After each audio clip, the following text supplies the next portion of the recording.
very happy to present Scrawny and Launders. Yes, that is true. Thank you so much, Moses. We are here with the grand finals of Blast Istanbul. The two best teams here in Turkey, and they are starting this one off so quick. It is, of course, Train, and it's a fast fight on the B-bomb site with Device finding those first 2 frags, but he's lost his teammate. That's Zipex down over towards the other side of Train, and Device hasn't fallen off at all. In fact, Device is going to come skewer this from the side. There's the first and the second. He's looking for the ace, and what a way that would be to kick off this pistol. Tarek, little does he realize, being wrapped from behind, he's done.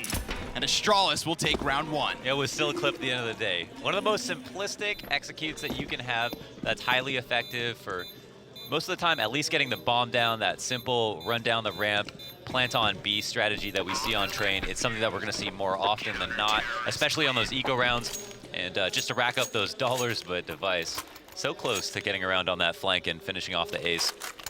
What a sight that would have been. Still a beautiful play nonetheless, right? Stays it nice and cool, keeps himself just next to them. Oh yeah, no doubt. So it's going to be on MiBR to decide at this moment how much money they want to invest into this round. Knowing they got a bomb plant means that they can buy up next round. If they get a P250 on this round, it takes away from a smoke that they'll have next round. So that's why we see, even though they have a lot of money to spare and they'll have the AK armor, they want to have all the fixins as well. So they're just going to stick to the Glocks. And there's still a chance because some teams will play far back on the B site and allow for the plant and go for the retake. So they're hoping for that, but we've got a man spotting lower ramp, and Zipex has actually fallen off now, which is kind of interesting, but still has the full intention of denying anybody from coming down. Nice frag grenade. Nice frag grenade indeed. Device back, waiting for these players to come past. The big question is, how well is this flashbang going to blind anybody on the bomb site? Is it going to do anything at all? And when? At what point do they decide to throw this? Because you know that Dupree is just ready to strike in from behind, but it looks like Device is going to get this round finished before anything even gets started. That was pretty great. They actually tried to flash while the engagement was going on. It looked like they threw it offhand, but I think they wanted Device's full attention so that he was definitely going to be staring at it, and it seemed like they weren't going to throw a flash at this point, and Device just kind of sits there, eats it, and since it's so far away, it's only an after-image flash, and he's able to just continue on and make sure that nobody gets onto the site. So I personally prefer when teams risk it a little bit and put the rifles more up front on the B site, because the $800 per person is just too much to let go. And so setup looked good to me. Now we've got the rifle rounds. A couple of early nades thrown over on the A site. And I think Zipex got a little bit friendly up the ramp, but has immediately fallen back, only to escort Device, who's now all alone here, but could be offered up a couple of frags. Oh, could be offered up so many. I mean, these kills could just come to him. They could all line up unless they all go past, because 3 players down ramp thanks to the flash. Fallen, the last one in, and Device has all this info. There's no way they assume he's still up here, you'd think. And it looks like Device, just like in the pistols, just gonna stop the plan. He picks up the kills to go with it. Device and Glaive. And Device yet again. 4 frags just like that. I mean, this is unbelievable. We normally see Device get op highlights, and even on maps where he's dominating with the op, you typically don't recall what kills he got. He'll get a quiet 20, and it's not often you see this, just like impeccable rifling, and again, all headshots. Stewie on the flank had him dead to rights there, and he even gets taken out, so that's unreal. I mean, they had that locked up as soon as they decided to not clear long, and it was really all about the fact that Astralis decided to post someone up there. Such an unexpected time.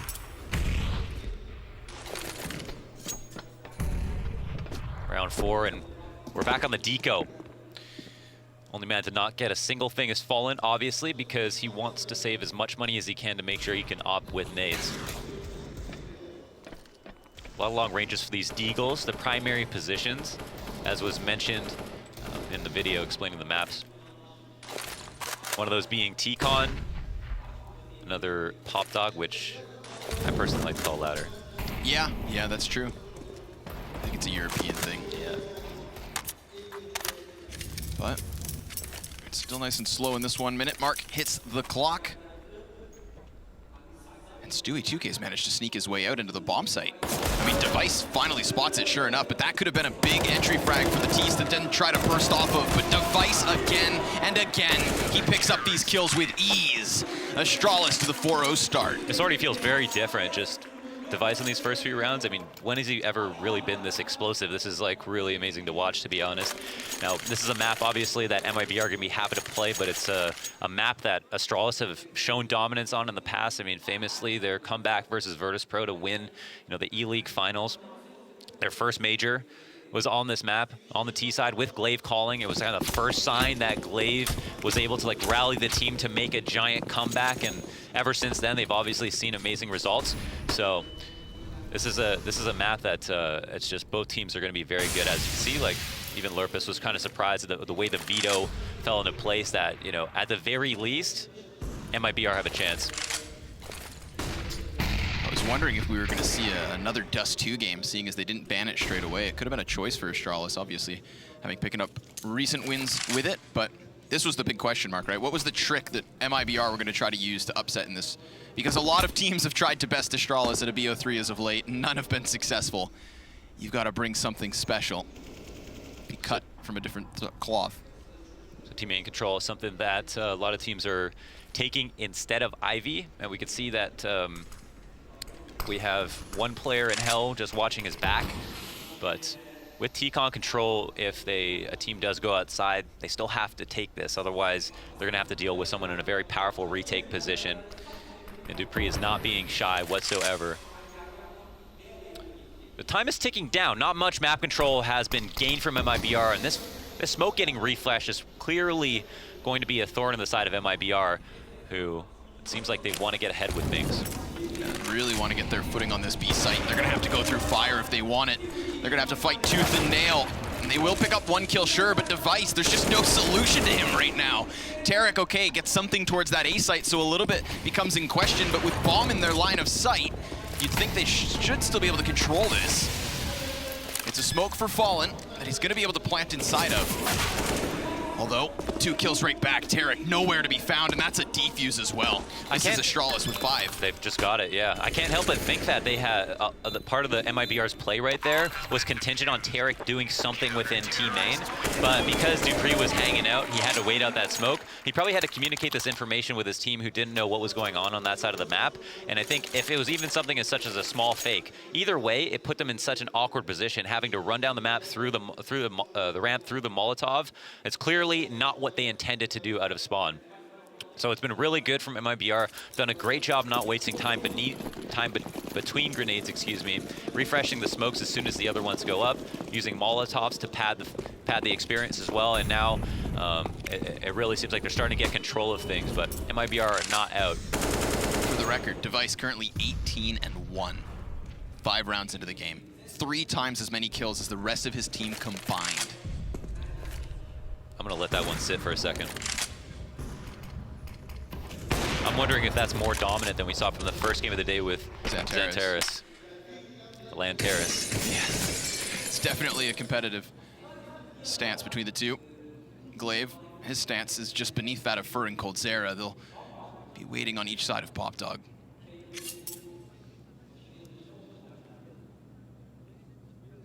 I feel like Glaive is one of these players who's just so good in this position, constantly obscuring any attempts of clearing this. This is one of the areas of the map that has evolved so much of any other map where it's a complete mind game as to how you're going to play it. There's a lot of ways to spam most sections of it. There's double Molotovs that you can use to trap someone in and make sure that they'll at least take 40-50 damage if they want to wait one out. And so Glaive right now, he's actually spotting for the jump. So if anybody wants to just try to peek over the ramp or just make a jump across to see if a shot will come out, he'll get some damage out of it. And also, it's actually quite easy to hit a headshot from beneath if a player looks down into ladder. So it looks like he's playing with fire, but there's only a couple of angles that people typically will peek you from.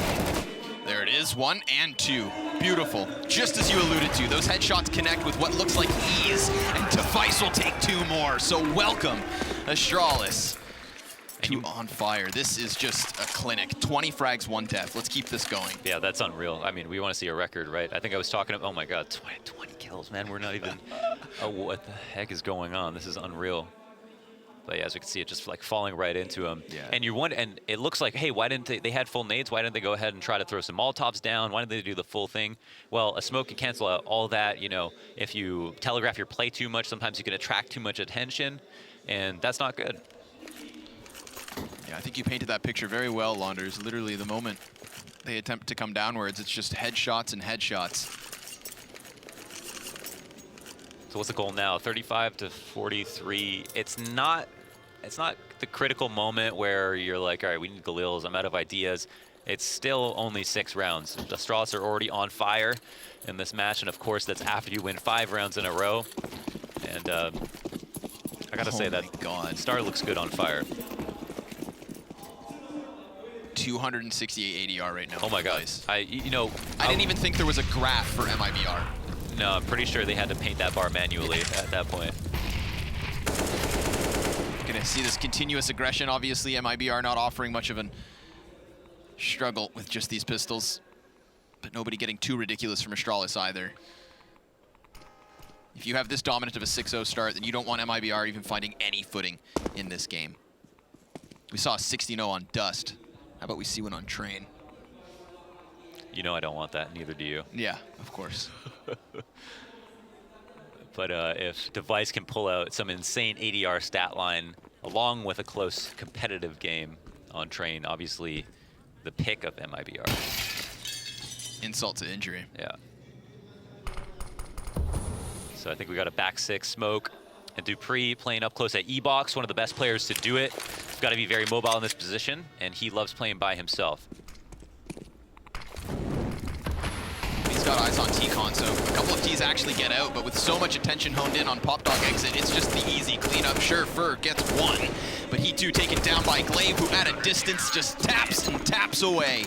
7-0, and Astralis keep this going. Yeah, and you can see how he fell back after some of the initial nades came out, and he would have loved to, if they were in a default and they wanted to have like a deagle slide its way into ladder, for him to just take that fight one-on-one and then turn his attention to T-Con, get some early information, not let them out too far. But once he saw that there was more of like a full execute coming down, and he went back towards Sandwich, then he knew that with that back 6 smokes, it was clear it was going to be some kind of light A take, excuse me.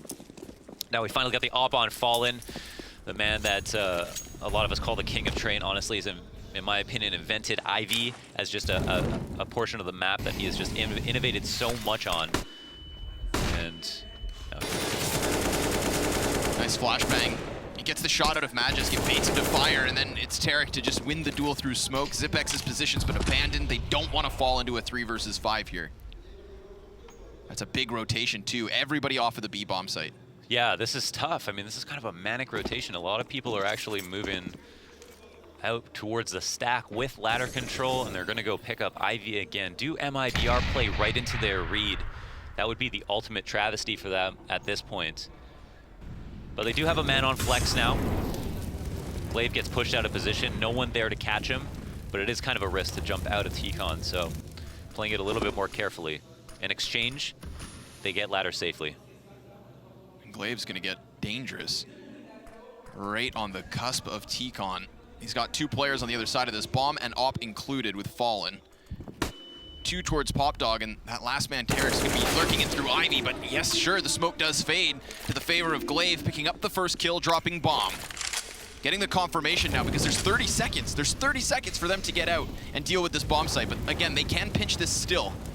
There's a dedicated defense from Astralis over towards Ivy, but now that gets pulled away, and just as it does, it's perfectly layered, but it does fall on Zipex, and he too just gets blown away. Welcome MiBR to the game. They've got a round finally on the board. It's maybe the first time the Brazilian team would be happy to see the 1-7. Yeah, they earn their way into finally. it. So, but in great fashion as well. This is a clinic, honestly, a great round in so many respects. We had the very simple trade at T-Con. As soon as Ivy smokes came out, they decided to look for information there, but MiBR were ready for someone to flash in and went 1 for 1, and that's all they needed. Man of the round was Fur, obviously, as he came up on the ladder, the T-Con train ladder, and head peek Dupree. Dupree didn't even notice because it was so clean. And then came off on the slyest angle and put him to sleep.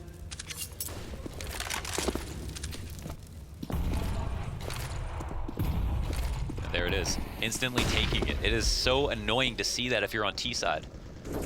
Because even if they don't play in there, you've still got to think, I can't let them have that, right? They peed on my tree. Yeah. I've got to pee on the tree. And that's what Fur's going to try to get back in there for. But right now he needs to wait for the smoke to fade. And even though they've already been so proactive, taking control of T-Con, getting eyes and information, they then immediately go into the ladder room to do the same thing. Astralis, I love to watch them in that regards. They're so active constantly. Yeah, active, proactive. Definitely a hallmark of the former SK lineup and now MiBR team as well. With just no respect gameplay, calculated risks, always calling bluffs. And again, refreshing that smoke, putting him in that awkward position once again. Maybe there's something about MiBR's play right now that's hinging on them having T-Con for some kind of small pick if they want to do anything inner, because a lot of the times now it looks like they're posturing for outside. They will get themselves down ladder just to find Glaive on the other side. He had only just then, at that moment, burst back inwards as they fell. Right place at the right time. Could grab himself another, but for now it's over towards the site that Dupree kicks himself to. And another clean sweep. Not a single kill here for MiBR's favor, and that's not the reset you want to see. The really hard thing that Astralis are pulling off right now is that they're going for multiple pieces of map control and then winning every single one of them, obviously, right? That's why it looks so dominant. But it's tough because you're thinning out numbers. There's still only 5 CTs, so they're kind of taking risks, but they're being so creative about the way that they're approaching it, right? You know, they're actually like focusing most of their smokes on deep T-Con smokes as opposed to counter smokes at sandwich, which you would use versus a regular A execute. Then they had 2 people outside ladder, knowing that T-Con control was going to be relatively safe for a certain amount of time, and then as soon as they tried to flash down, they just walked in. Got that kill right there, stole it back, and Device is still sporting over 200 ADR. What's wild, too, is that actually dwarfs the effects of Glaive. I mean, he's over 100 ADR himself, but it just doesn't look nearly as significant, albeit I think he's been at the front of everything, Melendez. Yeah. He's been constantly throwing himself into MiBR's front line. Anything that they attempt to do, he seems to be directly on the other side. And if they do get past him, well, it's Device and bomb sites getting 4Ks. But he's been sitting on 20 kills for quite some time now, which is perfectly fine because it means that everybody else is coming to life. And that's the thing with Astralis. The depth is there. So we've got kind of the nip force up, Stewie 2K with just the AK in hand, Tarek alone in ladder, but he's gotten down, which is actually really huge for them. I don't know if they go ahead and trade places. Instead, Stewie turns his talents towards inner. Yeah, and it's only at this point that Astralis are actually getting defenders towards B.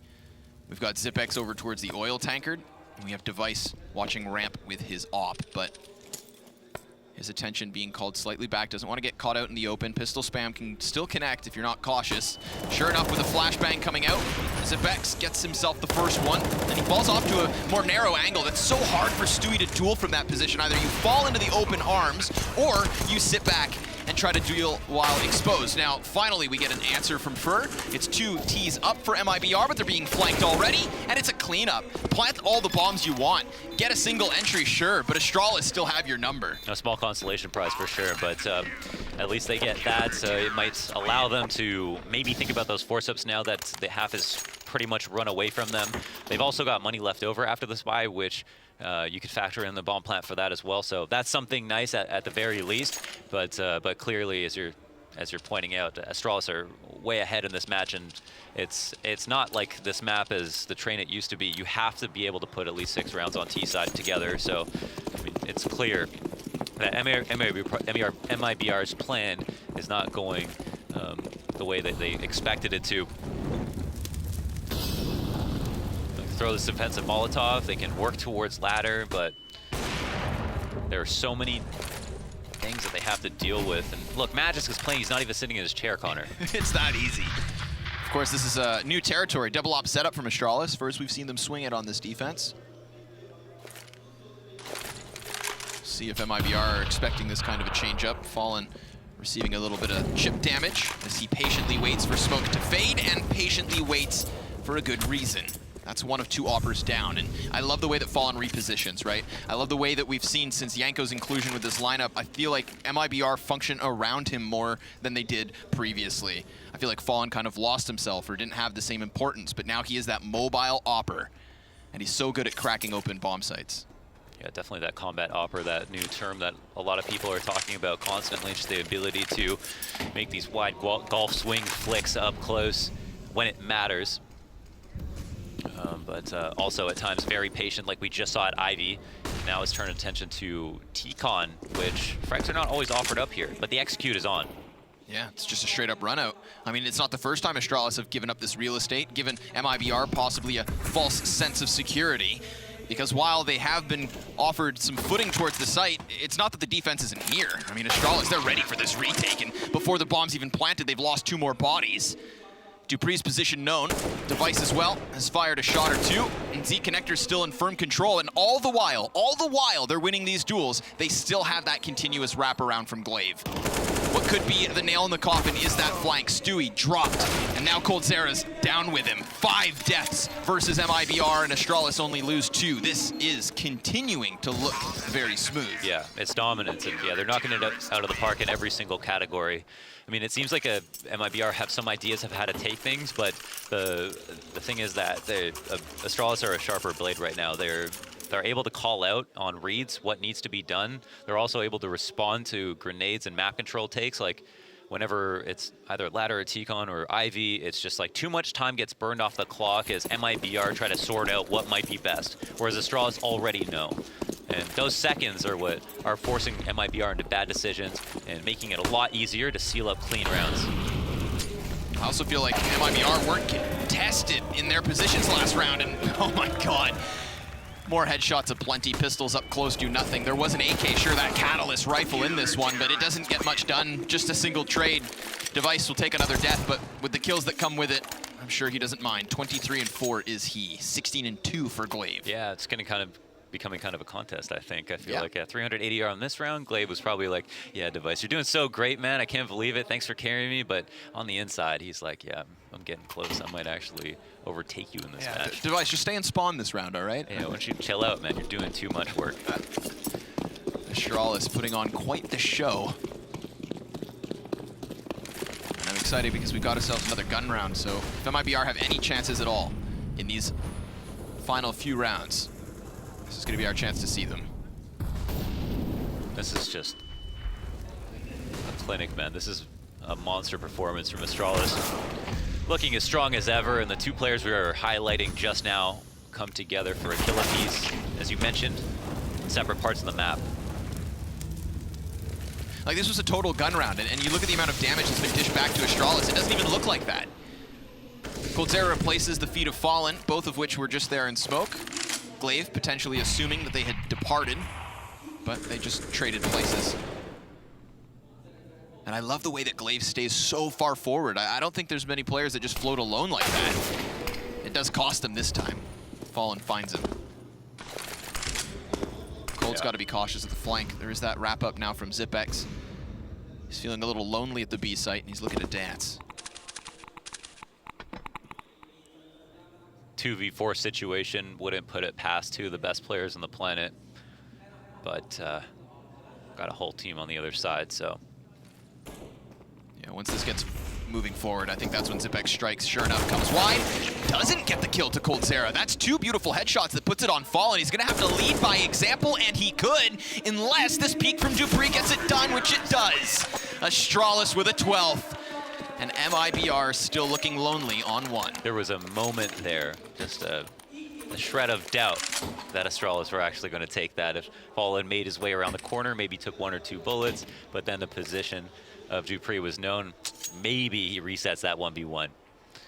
But instead they bring it close, and that isn't worth anything at this point. We're too far into the half. The money for Astralis is irrelevant. They couldn't care less.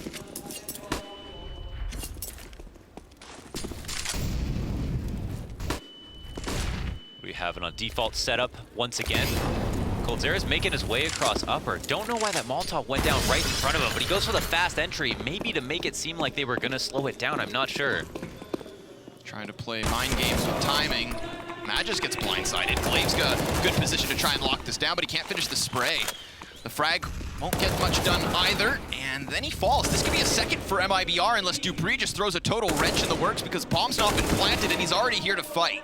Sure, Tarek says goodnight, puts him to sleep for now. Zipex emerging from the smoke and looking for a gunfight of his own, but he too toppled. Tarek doing a great job of swinging this down to at least a 1v1, but look at Fur's health. 5 to 100.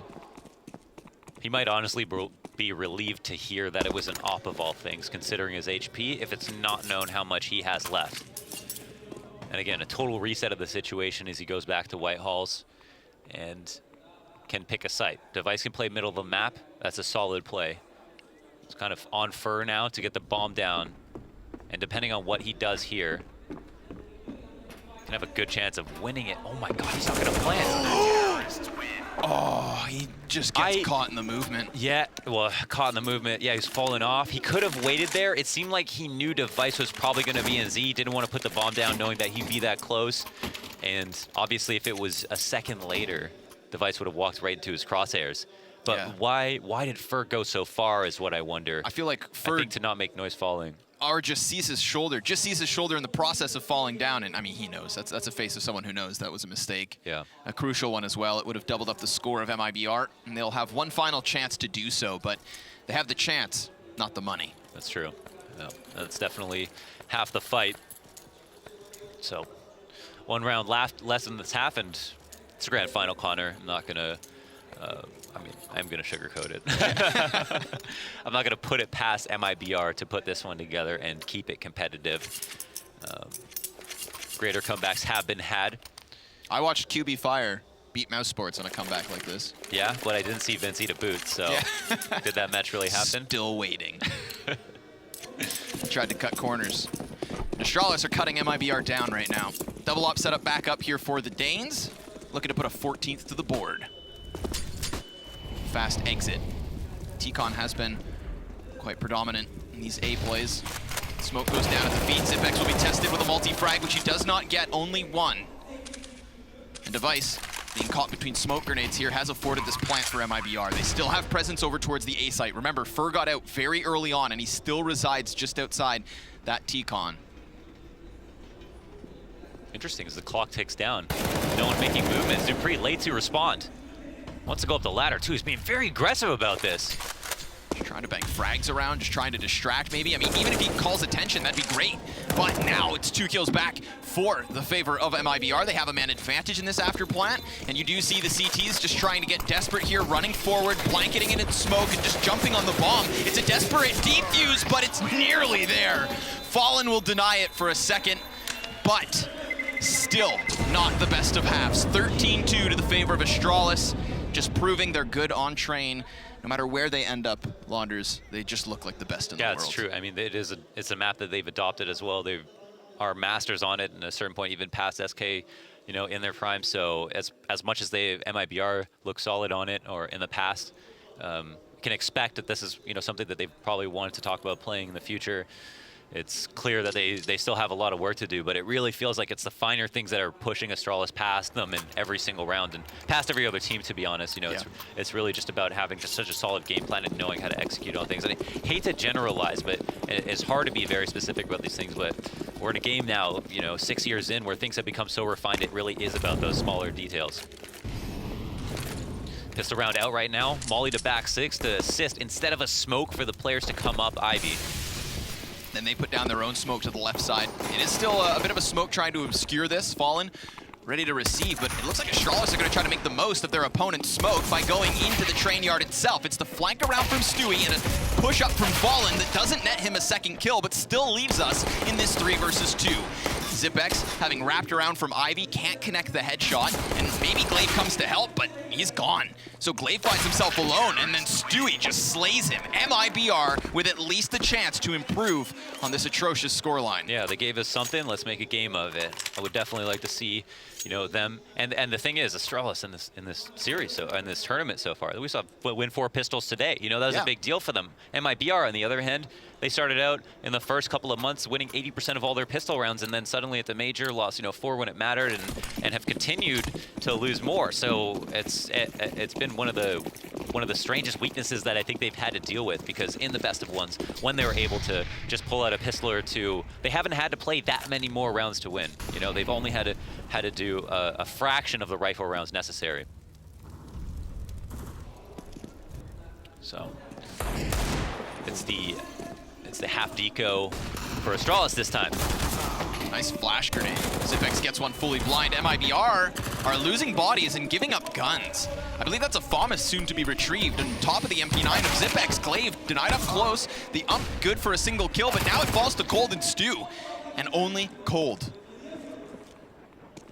He's got 3 opponents ahead, but it looks like they'll eject and head towards the B site. Oh no, not like this. Wow, the whole squad eviscerated just like that. I mean, we were hyping them up, and I'm sure there's a number of fans that were hoping for more, but that was not how an anti-eco should go, obviously, and from our perspective, in the midst of the madness and all the chaos that is outside on train, it seemed like just a couple of really good pistol shots that were hit.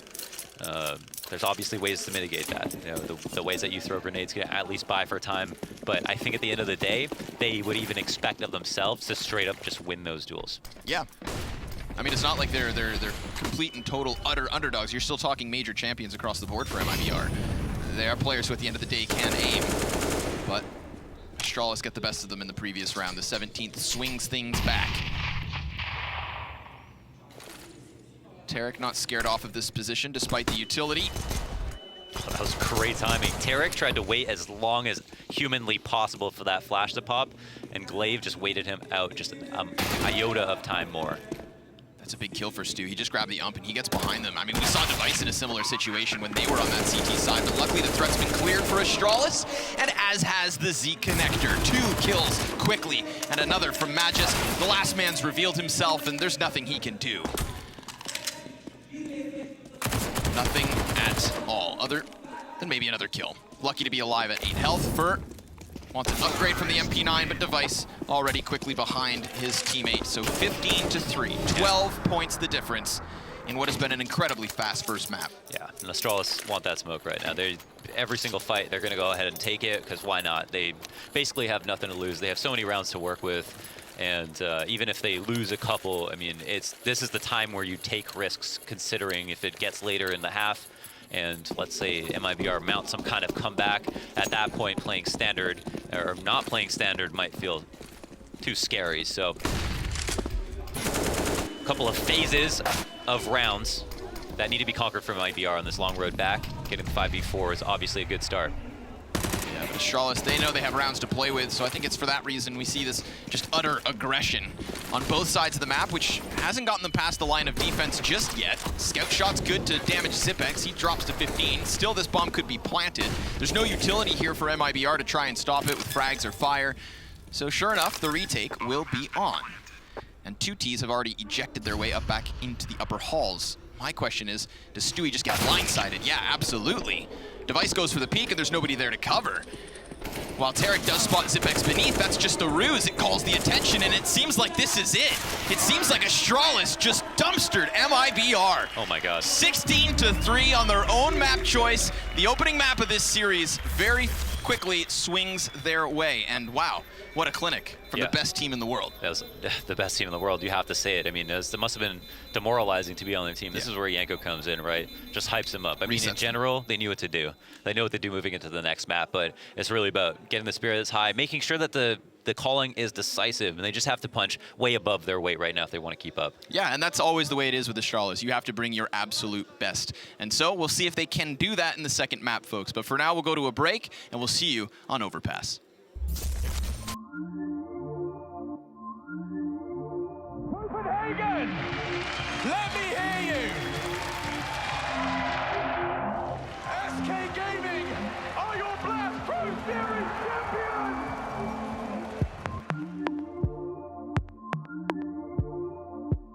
They keep doing it better and better. It should be a warning to every team in the future.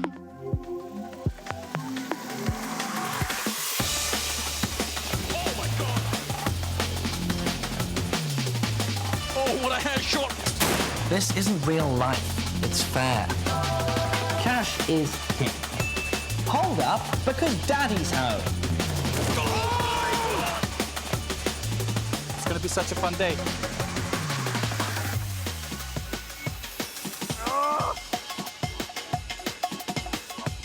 Are you ready? You've got to be kidding. For me, it wasn't movies or books. It was games that shaped my dreams. 3 kills! That is so beautiful! It is time to blast off!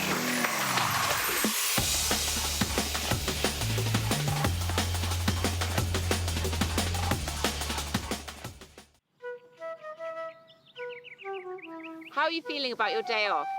Days off are pretty rare in my opinion. So whenever I have a day off, I want to spend it on something really unique. Do the things I want, eat the things I want. Who have you chosen to spend your day with? I've known Martin for 4 to 5 years. So I believe that he has the right knowledge about me to pick the things I like. Do you trust him? Are you ready? It's gonna be such a fun day.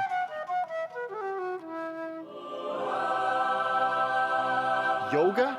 Yeah, yoga. Are we doing yoga? You're gonna love it. It's so great. You've got to be kidding. My aunt is doing it. She looks pretty great. So what you're saying is that I'm fat or what? Inhale, lift up into high lunge. Inhale forward to plank. Exhale, lower halfway down. Inhale, lift your left leg up and back. Relaxing your face. We're gonna do that 2 more times. Namaste. Namaste. I actually think that me and Martin are actually quite similar. We like the same things. We like to do the same things. I'm really happy he's in my life.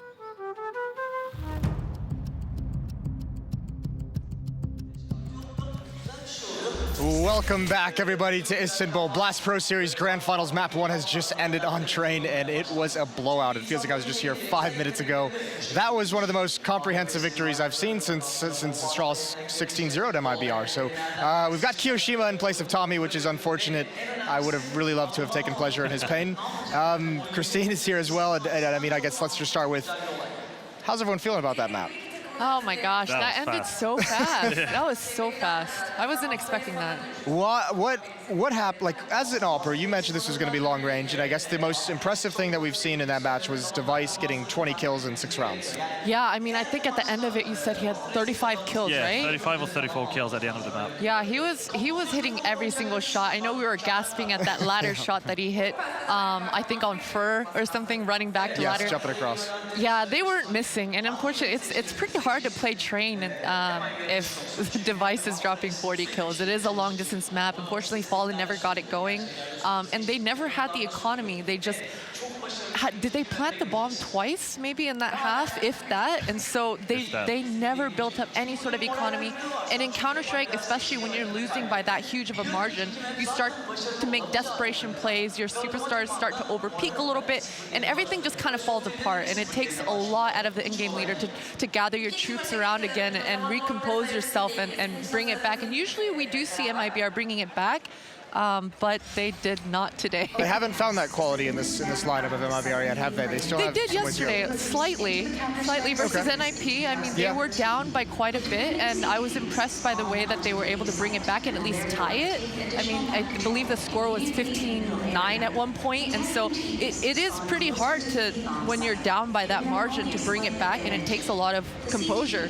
And so I thought that would help them coming into the tournament. This is a BO3 though. Fortunately for us, it's no longer BO1. Fortunately for us, unfortunately for MiBR. They gotta play again. Kyo, talk to me, because this is MiBR's map pick, which is insane. Yeah, that's the thing as well. They picked this map and they got stomped on it. Like, I think the whole MiBR crew had like 40 kills. So nearly as much as what Device had alone. So well, there was that one point in the match where it was Device and I think Glaive who had more kills than the entire MiBR team combined, which is just kind of mental to think about. That's just crazy. That's really crazy that you think that only 2 players can just outfrag everyone in a team. Right. I mean, that was just a comprehensive victory. I guess my question to you, Q, would be, you've been part of games where you have a map pick, you feel like you have this great game plan, you feel like you're well prepared on a map going in, and everything goes wrong. What is that like? How do you come back from it? The thing is, like as she said earlier, they had no economy as well, so it probably doesn't help if they have a plan. They just started to play.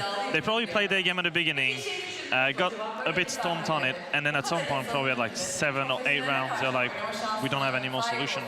What to do now? The economy is not with them. They cannot pick up the op. So they just like, they have choices to make. Double eco, take the op, and then try something on the op. Or just run a strat that they already have. But if it's not working before, why would it be working now? And you have the confidence to run it and then to make it happen. I guess here's the best way to approach this is if we make a hypothetical and we go back to those first 6 to 8 rounds of the game where Device was just going nuts. what can you do as a team when you know the opposing player is just going off? What is the best way to neutralize him? Do you go away from his part of the map? Do you do some kind of an execute against an AWPer? Like, how exactly do you counter the fact that someone is just playing that well?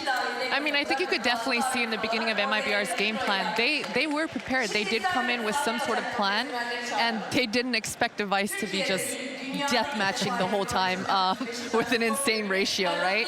And so, yeah, and like I said, once it starts snowballing out of control, especially versus Astralis, where they're not going to give you a lot of openings, they're not going to make a lot of mistakes, your way back into the game, you have to claw your way back, and it is not going to be easy. But they have the players, Keo, to overturn that. They have Cold Zero, they have Fallen, they have all these guys who have been able to make plays to ignite that comeback. But as we could see, most of them players were not here when they were playing. Cold Zero at some point had like 0-7. Then we had Stewie at the same thing, 0-7, and Colin, 1 kill.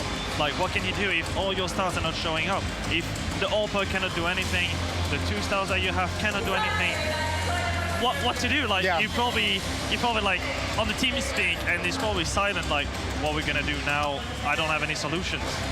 Yeah, I mean, now, I guess if you're MiBR and you're in this kind of a situation now, backs against the wall as well, you're map pick and you have to move forward.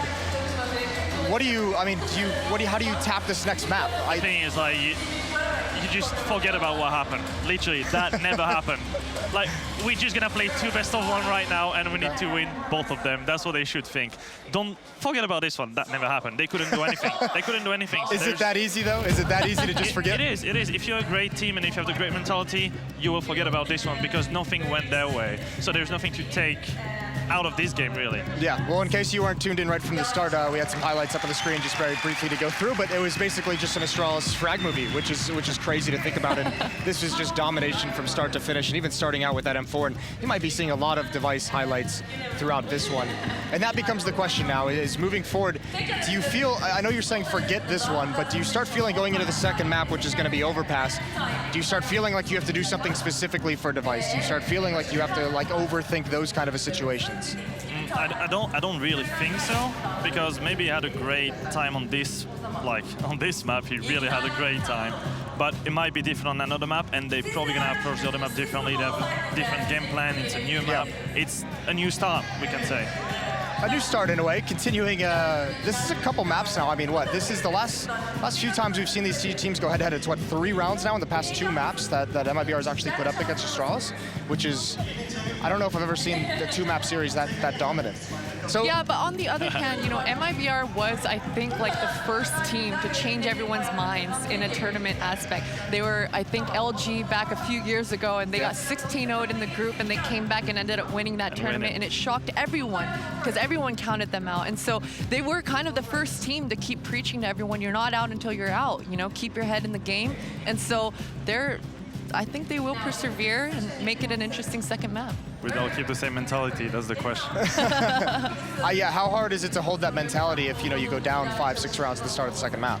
It's really hard because you think about everything that happened, and then you just don't want to make it happen again. You just want to do something different. You want to score the first round, it's going to start everything, but sometimes it's really, really hard, as we could see in this game. Yes, exactly. And now they have that added benefit, or added woe of that blowout on map 1. Either way, before we start diving too deep into map 2, let's check out the path that these teams took to get here to the final just to begin with. And you can see up on the screens, Astralis goes 5-0, dominating everyone. Only NIP putting up 11 rounds on them earlier today. And that was on Nuke, surprisingly enough, but still another victory for Astralis as their win streak on that map continues. MiBR had a little bit of a tougher time. The tie against NIP, that almost kind of, that would have put an awkward tie-breaking situation. They came into today and just handled business. Another tough loss to Astralis. So, excuse me, it's not just the 16-0 and the 16-3. So it's 10 rounds and 3 maps that they've been able to achieve. Yeah, but this one didn't matter that much because they already both qualified for the final. So we cannot really count it because I don't think it had the big importance in the duel, really. Now, that's interesting because we can actually call back to the veto process. Remember, you know, Dust 2 was the second ban of MiBR in that second round of bans. Do you think because they you know, obviously because they got 16-0, but they had just played them on it, Is that just kind of get that one out of the way? Let's just not mess with it. We played them on it twice, 2 very strong victories, even though we weren't necessarily going 100%. Is that just avoid Astralis on that map? It's probably because they feel more confident playing Inferno as a last map than Dust 2, probably. More up to this than the fact that they cannot play Dust 2 against them again. I just feel like they're more confident on Inferno than this map. Does the train result make you a little bit confused and scratch your head a little bit and say maybe they should have just played Dust 2 again or something along those lines? No, I mean, I like the way, I like their hindsight? veto. Okay. I like their veto. You know, they gave it a second shot here. They got 16-0 at the major. They came in here and like, you know what, let's make some adjustments. It didn't work out, but that's okay. You know, I'm sure they prepped a lot for Overpass. It's not a map that's actually played that often in the tournaments. And so, yeah, I think they should make it competitive. We're in the grand finals, so. Yeah, well, let's turn on now to Overpass, another map where Alpers can still have a huge impact on this, but in a different style. It's not going to be those long-range straight angles. Christine, Alpers on Overpass can have a lot of different angles, a lot of different battles that they can actually fight and fall back into. Yes, Overpass is the map that Alpers can look so swift. They look so snappy because it is mid to close range battles most of the time, especially at the A bomb site in those bathroom areas and the connector mid. You'll see the CT players pushing up quite often and trying to control the map and then eventually fall back to the CT side of the map and maintain their positions there. But yeah, I would say it is fairly a CT-sided map, but with really good preparation on T side, it can swing in the T side. The T favor, yeah. T favor, yeah. Well, I mean, it's a good thing it's a CT side of map because MiBR is going to be starting on that CT side. This is Astralis' pick that we're heading into, and if you haven't seen Overpass before, you can check it out. We have a map breakdown here so you know exactly what to expect. Overpass is the newest map out of the 7 being played and was fully released into the Counter-Strike series in 2013. The defending CTs spawn onto the A site and will therefore take additional map control immediately in the middle area. The attacking Ts spawn closer to the B bomb site, giving them only a slight advantage. The CTs are easily pushed out of the A bomb site by a full-on rush attack, making grenades important for both sides for either a defense or a retake. B-bomb site offers early warning signs for the defending side via visual and sound clues, which means backup can be called for quickly if the attacking side rush in. Look for action around the bathrooms and the sewer area outside the B-bomb site, as they allow easy access to each bomb site, but more importantly, the connector stairs between them allows fast rotates and fakes. Enjoy the match. That is Overpass, map 2 in these grand finals between MiBR and Astralis. And what makes me so happy is we have someone on this desk who has had a very infamous match on Overpass. Keo, no stranger to the situation here. No, thank you. I don't want to hear about this story again and again and again. The boosts are just insane on this map. I don't want to be reminded of these. You had to know we were going to go there. Let me just come to you and just say, what's your favorite way to approach this map on either side, your pick? What is your favorite way to kind of play this if you want to have an effective Overpass? The thing is, I think Device is going to be a big part of Astralis winning the city side, for example, because he's a really passive AWPer, and on this map you can get a lot of kills by just being passive. Like the fact that you have this bathroom and this long area, it can allow him to like get 1 or 2 kills really easily, and then on the fact that it's probably going to depend also on how MiBR is going to take the thing in T, because I know that most of the team like to take the construction part and take it like really early, so they can make like the whole CT defense rotate and have kills somewhere that's going to make everything rotate and maybe make Device take some aggressive decisions that we don't see often. You know what I'd really like to see is I'd like to see MiBR really spice things up a little bit. I feel like they're a little stale right now at the moment. They're losing rounds. They know they're superstars. They know how good they are, but they haven't won many convincing matches together, right? And so they're known. I became a fan of MiBR when I saw them flashing for each other consistently, pushing through the smokes, running with the flash. We saw Fallen making some insane aggressive alt plays on Inferno at the major. I want to see that MiBR. I want to see them pushing smokes. I want to see them looking for frags and just hunting them down. I don't see that right now. I don't see the blood in their you know? Yeah, like the bloodlust. Yeah, yeah. I'd like to see some more of that. Is it kind of like the same thing we said about Virtus Pro in this tournament, like be the aggressors for once, like get that kind of attitude to you? How do you do that? How do you instill that into your players? You've been a game leader, Christine. You've been a part of those big comebacks as well. Like, how do you convince everyone that they can actually accomplish it? It's a fine balance, right? Because you're not a solo player. You have 4 other teammates with you, and so it's a fine line between doing just enough of your job and trusting that your teammates will do theirs as well, and then happily somewhat meeting in the middle. And a lot of the times the problems is some players will overextend, some players will not do enough, and so that's where that synergy comes in and making sure your preparation is correct. And I'm sure MiBR's preparation is correct, but on the other side of that, of course, is when you start losing rounds, you start losing confidence, you start not peaking the angles that you usually would because you're losing, and so it's very tricky. Yeah, and Keo, for this coming into it, who are you looking at on the MiBR side to kind of really spice things up, to kind of be that player? Is it actually going to be a coldzera who I can think be Fallen. I really think Fallen is going to be really important on this map. We saw him like past few months. He was really impactful on this, especially this map, because as I said, he can take like really deep angles and being passive, aggressive, everything. You can pick kills everywhere on this map. When you're not, just don't miss and you'll get like a lot of kills. That's the main thing on this map, I think. And the vintage Fallen on this map was a beast to watch, you know, just a year, even just a year ago. How do you get that back? Like how you don't just lose that. That's just confidence, I feel like. It's really confidence, because like at some point, if you're losing and losing, you're not gonna take the same picks. You're gonna be afraid of taking the picks that you would usually do when you're like full confidence. And it's really hard for a player who's losing and losing his duels to just be like, I'll be aggressive again, I'll win this one. When you just feel like you're being behind, and then you don't want to take this risk. It's just gonna be up to people taking the right initiatives and coordinate the thing, even if it's not fun in coordinating like the attack or the defense, whatever. It's just going to be up to the other players to adapt of the guy taking initiatives, and I think that's what they need to come back from a loss. Okay, that's pretty interesting. What do you do if you're Yanko at the moment? How are you feeling? How do you think he's feeling? If you had to go through his, you know what? Let's not even surmise about that one. We'll get Yanko another day. We'll do an interview. We're gonna have a top 5 video on grenades, the best grenades that we've seen from the players at this tournament.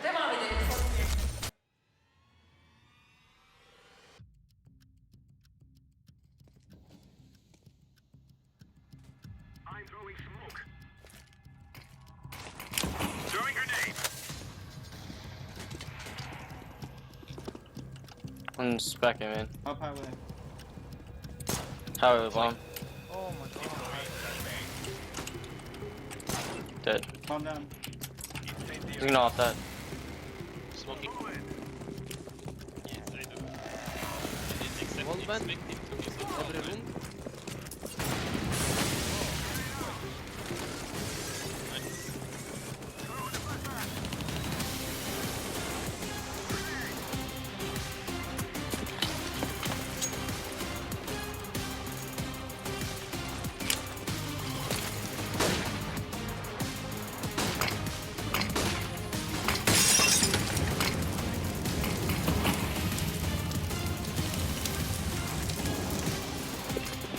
Flashing.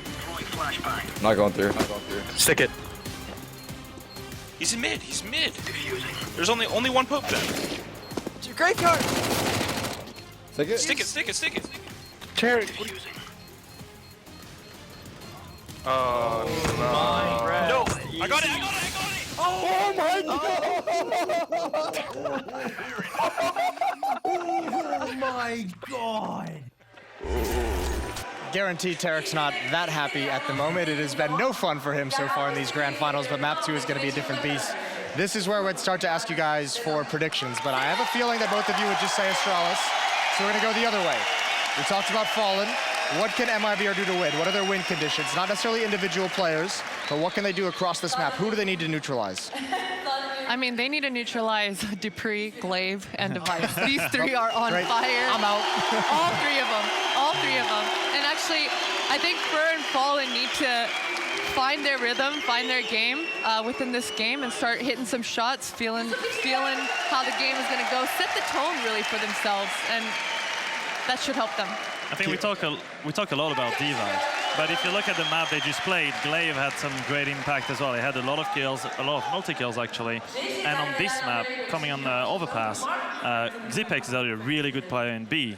Yeah. And we could see he's like really good at wall bangs through this construction site. It's just, he's a really good player in B, and also the B side, you can play it really passively and some grab kills and then play retake.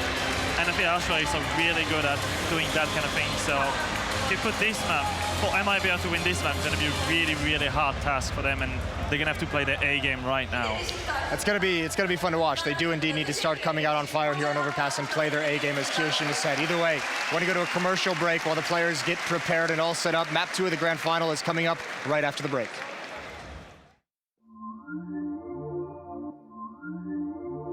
Copenhagen! Let me hear you!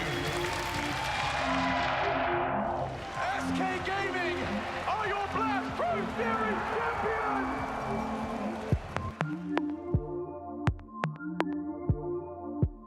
They keep doing it better and better. This should be a warning to every team in the future.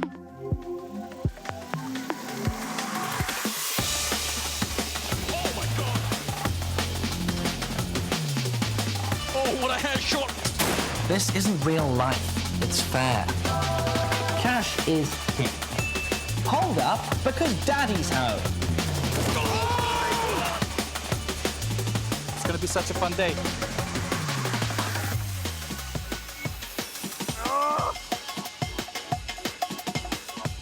Are you ready?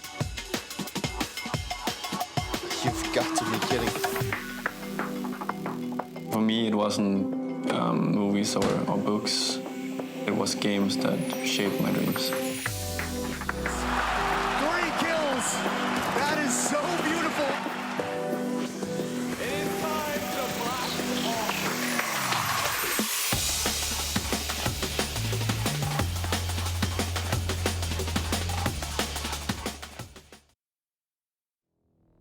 It's down to just Device in the 1v2, but the pistol is great, and now one more shot would do it for him. Flash high, good progress, a little peek here and there, but now Device knows he's going to be challenging Nico, and the Overpass and Device! He does it all! He gets past Adam!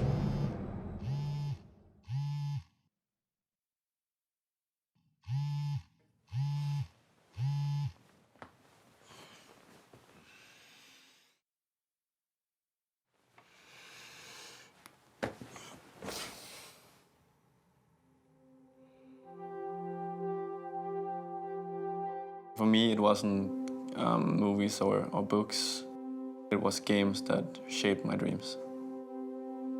One of my earliest memories is from RuneScape. One guy asked me for my password in the game because he was going to give me a lot of items. Turns out that he just hijacked my account. I ran into my dad and I was actually crying and told him, and he just started laughing a little bit because he knew instantly what has happened.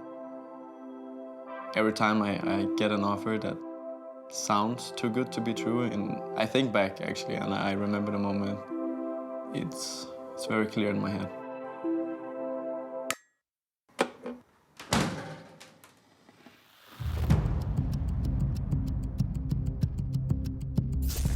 Hello there and welcome back to the Blast Pro Series Istanbul!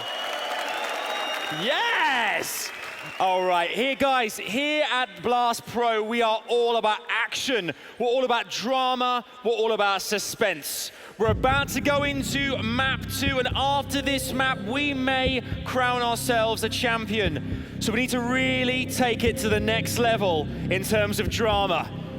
Arena, I think it's time that we turn the place gold. Oh, yes. I love it. I love it. Okay, guys, we're about to go to map 2. Let's hear it one more time for your Blast Pro Istanbul finalists. Give it up for MiBR and Astralis! Map 2 is coming right up. Back to you guys at the desk. I can't wait. Well, just a little bit longer to wait, and a little bit longer for MiBR to think about things, and a little bit longer for Astralis to map their route towards that trophy. Overpass coming up next, and I don't know how they recover from this. I don't think anyone really knows how to recover from this. But if you had to give me a little bit of like a pre-game speech, just like one sentence. A pre-game speech? Yeah, what would you say? If you're the in-game leader of MiBR, now if you're Fallen, you're in his shoes. Forget about it. That's it? Just forget about it and move on? One sentence is enough. Just forget about it. And remember everything I taught you on Overpass. These guys have to start with the pistols. I think if they want a chance of winning this, they're going to have to come in strong, win both these pistols, start controlling some of the pace, whether it be first on that T side or CT side. They haven't controlled the pace on either side on any of their matchups versus Astralis as of recently. And if you can't control any of that, Astralis is going to take the game away from you. So. And even if you win them, as we saw in Train, they might just win that second round back from you. So it's not a lot of fun at the moment. So, I mean, that's the thing. If Fallen can get the op out, we've kind of just to kind of wrap all this up with everything we've said over the past 10 minutes or so. If Fallen can get the op, if MiBR can get the economy going, they have a chance. If guys like coldzera can show up, not go 0-11. Absolutely. The thing is, I would rather see MiBR starting T on this map so they can just set up the pace on what the game is going to be. Because as I said, like in this map, you can have more control about the areas than on Train. Train is like really straightforward. You go outside, you go inside. You don't have any like other options, really. On this map, you can just take construction, you can take control of underground, you can take control of the balloons area or long. So you have more to like play around and more to like think about what you can do and where you can pick kills compared to the last map. How do you find Device without losing a player to him? You know, because he's going to be mobile across this map. We're going to see him at B, we're going to see him in bathrooms, we're going to see him out towards long. How do you find him and like at least force him back so that you don't lose too many players? I think we're going to see Fur finding Device a lot. Fur is known for being really aggressive towards the A and middle area on this map. He's always hiding in the connector or always hiding in the bathroom, some off angle, baiting Fur, letting him get that, or Fallen rather, letting him get that contact, and then he's going to pop out and headshot you. And so I think hopefully he can shut down Device. We'll see. Do you think it's going to be effective? I think so. Fur is so annoying, right? I've never played versus him. Actually, I have, but yeah, he's so annoying. You never know where he's gonna be. Because of that is in the back of your mind. You always have to check your left, your right, your forward, your backwards. So it's annoying. You've definitely played against him, is that? Yeah, I did. But the thing is, like I think against Device, they're gonna have to have a great use of the utility, really. Yeah. Because like they're gonna have to take gumball sometimes, obviously, because Device cannot be everywhere. There's like one zone when it's going to be, and then you have to use like the right utilities, but without wasting too much, so 1 or 2 flashes maximum to be able to take control of one position, and then you're going to see Device is not here. Then you can keep forward. Just avoid him, don't go. Well, I guess the big thing is it's not like what's behind door number 2 when you just kind of round that corner and hopefully he's not there. That or you just waste a flashbang just out of hopes and prayers. So you guys both have Astralis taking this one? Yes.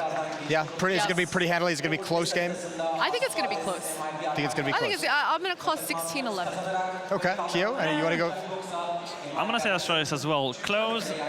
It's probably just going to depend on how the game is going to start, like how MiBR is going to put a pace into it. If they starting really slow and not, like, it's the same as Train, if they don't take any initiative and all this stuff, they're not going to be able to have a close game. Really. Yeah, if they play too passive, they won't be able to put up a fight. Like, they shouldn't play passive on this map as well. There are players like Stewie and stuff that they can make plays, they can. Yeah, well, we'll find out. We're about to find out right now, in fact. Map 2 is going to start. We're going to head you off to your casters. It's going to be Scrawny and Launders for Map 2. Thank you so much, Moses. Thank you indeed. Launders, we're back. And with a second map that hopefully lasts a little longer, I anticipate MiBR putting up a bit of a fight here on Overpass. I feel like they'll be well-versed and prepared. Yeah, I definitely agree with it. The thought that you might need a pistol. We saw coldzera talk about it on the desk where, you know, just to pad their CT side, just to start off with a better economy, so they have more chances to win. They've got to, you know, start off strong, and then it is really a confidence game with them. I think they really believe that if they're going to win, if they're going to win this map, if they're going to win after getting dominated like they did just now, knowing that it's Astralis, then they have to have everything fall into place, right? They have to feel like it's their time, and I think that part of that is winning the pistol, which sort of dampen it in terms of strategy, but sometimes it feels kind of random, you know, who's able to come out ahead here. So maybe if they're fortunate, they'll feel a little bit better if it starts with this pistol. Let's see if that's the case. We've got a really fast fight here inside a connector. Bombs actually included in this firefight. Tarek wants to give chase to Glaive, who does get away for the time being, but repeats to his demise. Another headshot here for MiBR, and it looks like they've done it. It looks like they will continue to contest the curse. Another pistol potentially theirs, unless Device who after last game was just immaculate. I can't remember a performance from him in a single map in a final like that. So No, I don't ever. not to be that lopsided. Yeah, I mean, you know, MiBR meeting them in a final can only happen under special circumstances, but still, like, he killed Tarek, Stewie, Fallen, Cold Zero for 34 times in a map, right? And like it just doesn't, it's just not easy to do on an individual basis, and let alone with just his team score like right behind him. But overall, clean headshots across the board, and you know, right after this, right, the team looks to the left, looks to the right, dabs everyone up, starting to feel like, all right, we've started somewhere good. So now we move into round 2, and Astralis have decided to force into it. They do have armor as well as some utility, and I like that. This is something that MiBR haven't done. They have focused on buying pistols and armor, but not so much the nades and flashes, the supporting grenades that can really take a round like this, a low percentage round, over the line. Was Fallen and Device to make initial contact with one another. Deagle at a distance can be dangerous, indeed. But Fallen and Fur will be side by side here towards the washroom. So a little forward presence. This is going to give some real estate over to Astralis. It's going to allow for them to work long, get that info as well. Just start kind of pressuring MiBR in the sense that we're going to get into the close proximity, whereby these SMGs versus pistols don't have as big of an advantage. But gotta be cautious. There's a totem pole here on the other side. That's a great frag grenade out from Fur. Substantial damage, and the fact that Fallen has already picked up a kill just means this is looking good for the Brazilian core. But it's not done yet, and there's 45 seconds left still for it to unfold. It's gonna be off that long contact. Keep your eyes on Device for a second. He is gonna be finding Tarek, and sure enough, he takes his head down. So now these two CTs are gonna get pinched from each side, and yes, just like that, you've got yourself a round. Astralis seem to have managed to at least put this into question, and sure enough, with Device continuing on this expedition, it is gonna be another upset unless Stewie 2K has something immaculate to say, but he doesn't. Just like on Nuke Launders, or excuse me, Train, it's turned right around. Yeah, just as you pointed out, Connor, the most salient point of that round was the linchpin. That was Device, how he encroached all the way to the end of the choke point. Tarek peered at his angle, and then he activated the rest of his teammates to push through, even though Fur played that masterfully. Even though in the game of rock, paper, scissors that is utility, you have Molotovs that get thrown and then smokes to put them out. You can actually cancel a smoke out with another smoke, and that's what Fur did, is as Glaive threw one to the site so that they can get out of bathrooms, Fur threw his immediately so that they couldn't get past his. And then at that point you think, all right, there's not that much utility for Astralis. MiBR have this in the bag, and Device comes through to make another play. Dupree gets the first kill this time. That was a 4-man cohort working up long A. And MiBR immediately had thrown themselves towards the B site, so trying to play close proximity, trying to do something of a stack. But Astralis will continue with another kill. Device just making quick work of any long players so far. This round already falling apart, so you can see the fire coming through the floor just to let them know that bank is closed. And now it's just these 3 players that have to kind of wait and play like retake frags, which is never fun to do if they weren't hard enough already to come by. But if you hit a flick like that, I mean, you can make a case for it. Yeah, give me more of those. If at the very least you're gonna lose rounds, make them pay for it. Price of life.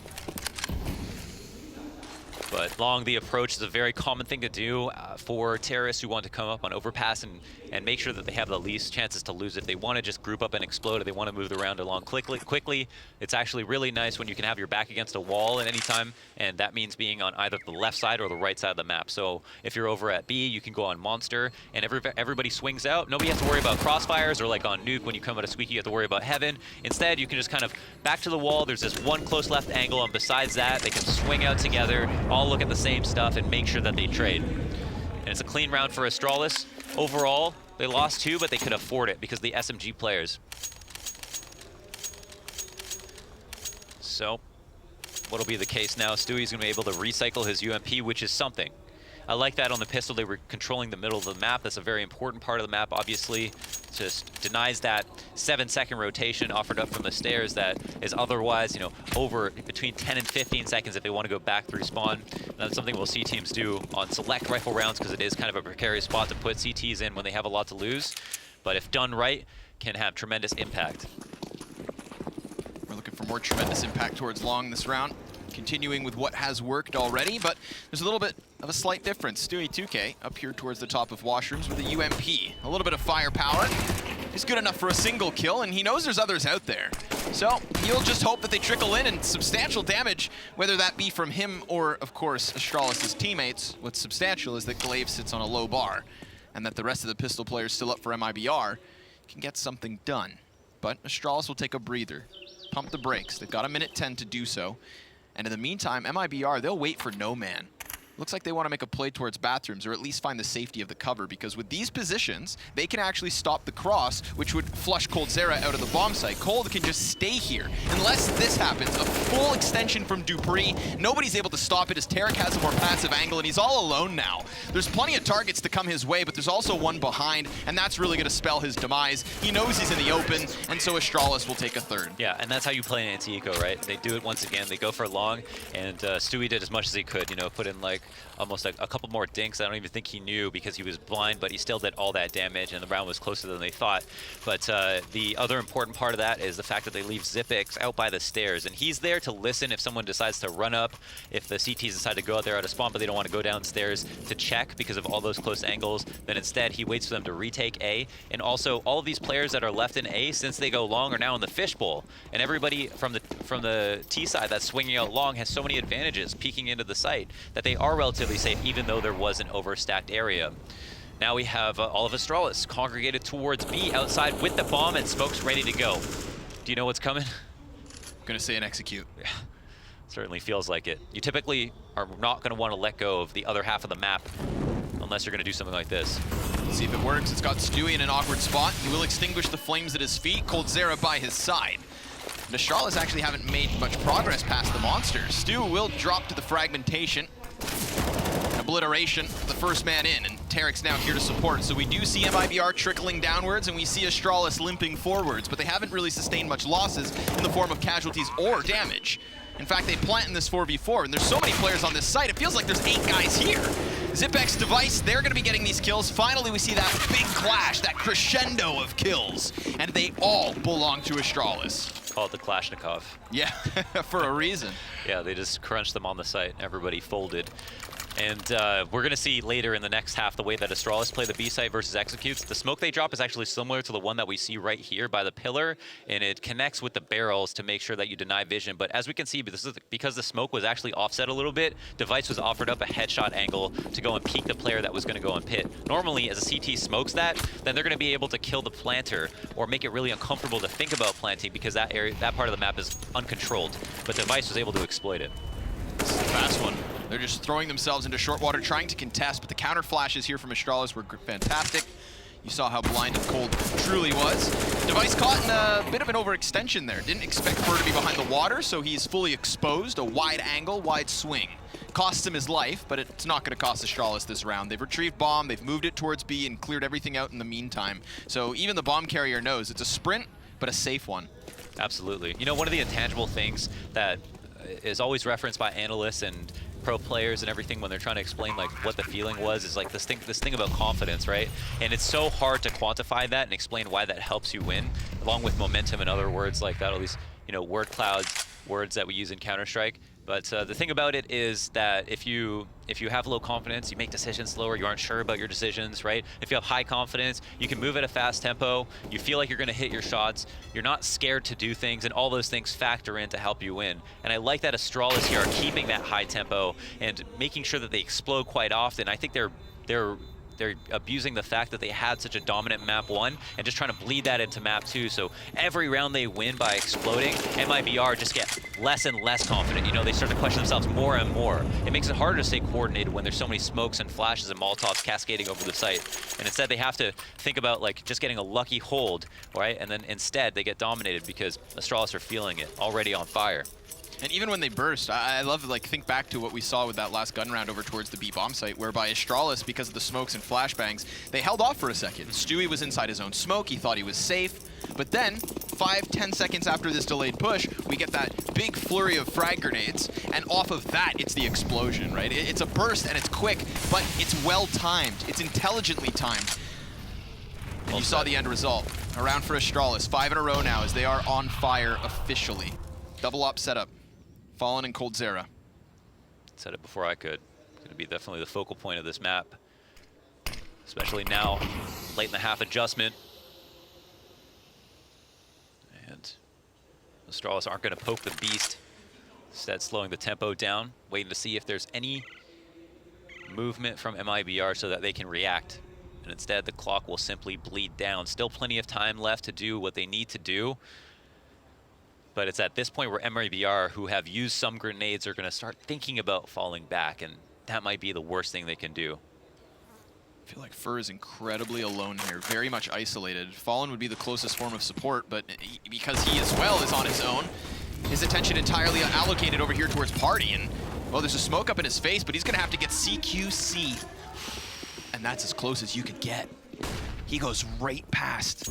And now Fallen is in a powerful position, but Tarek has to realize there could be people here.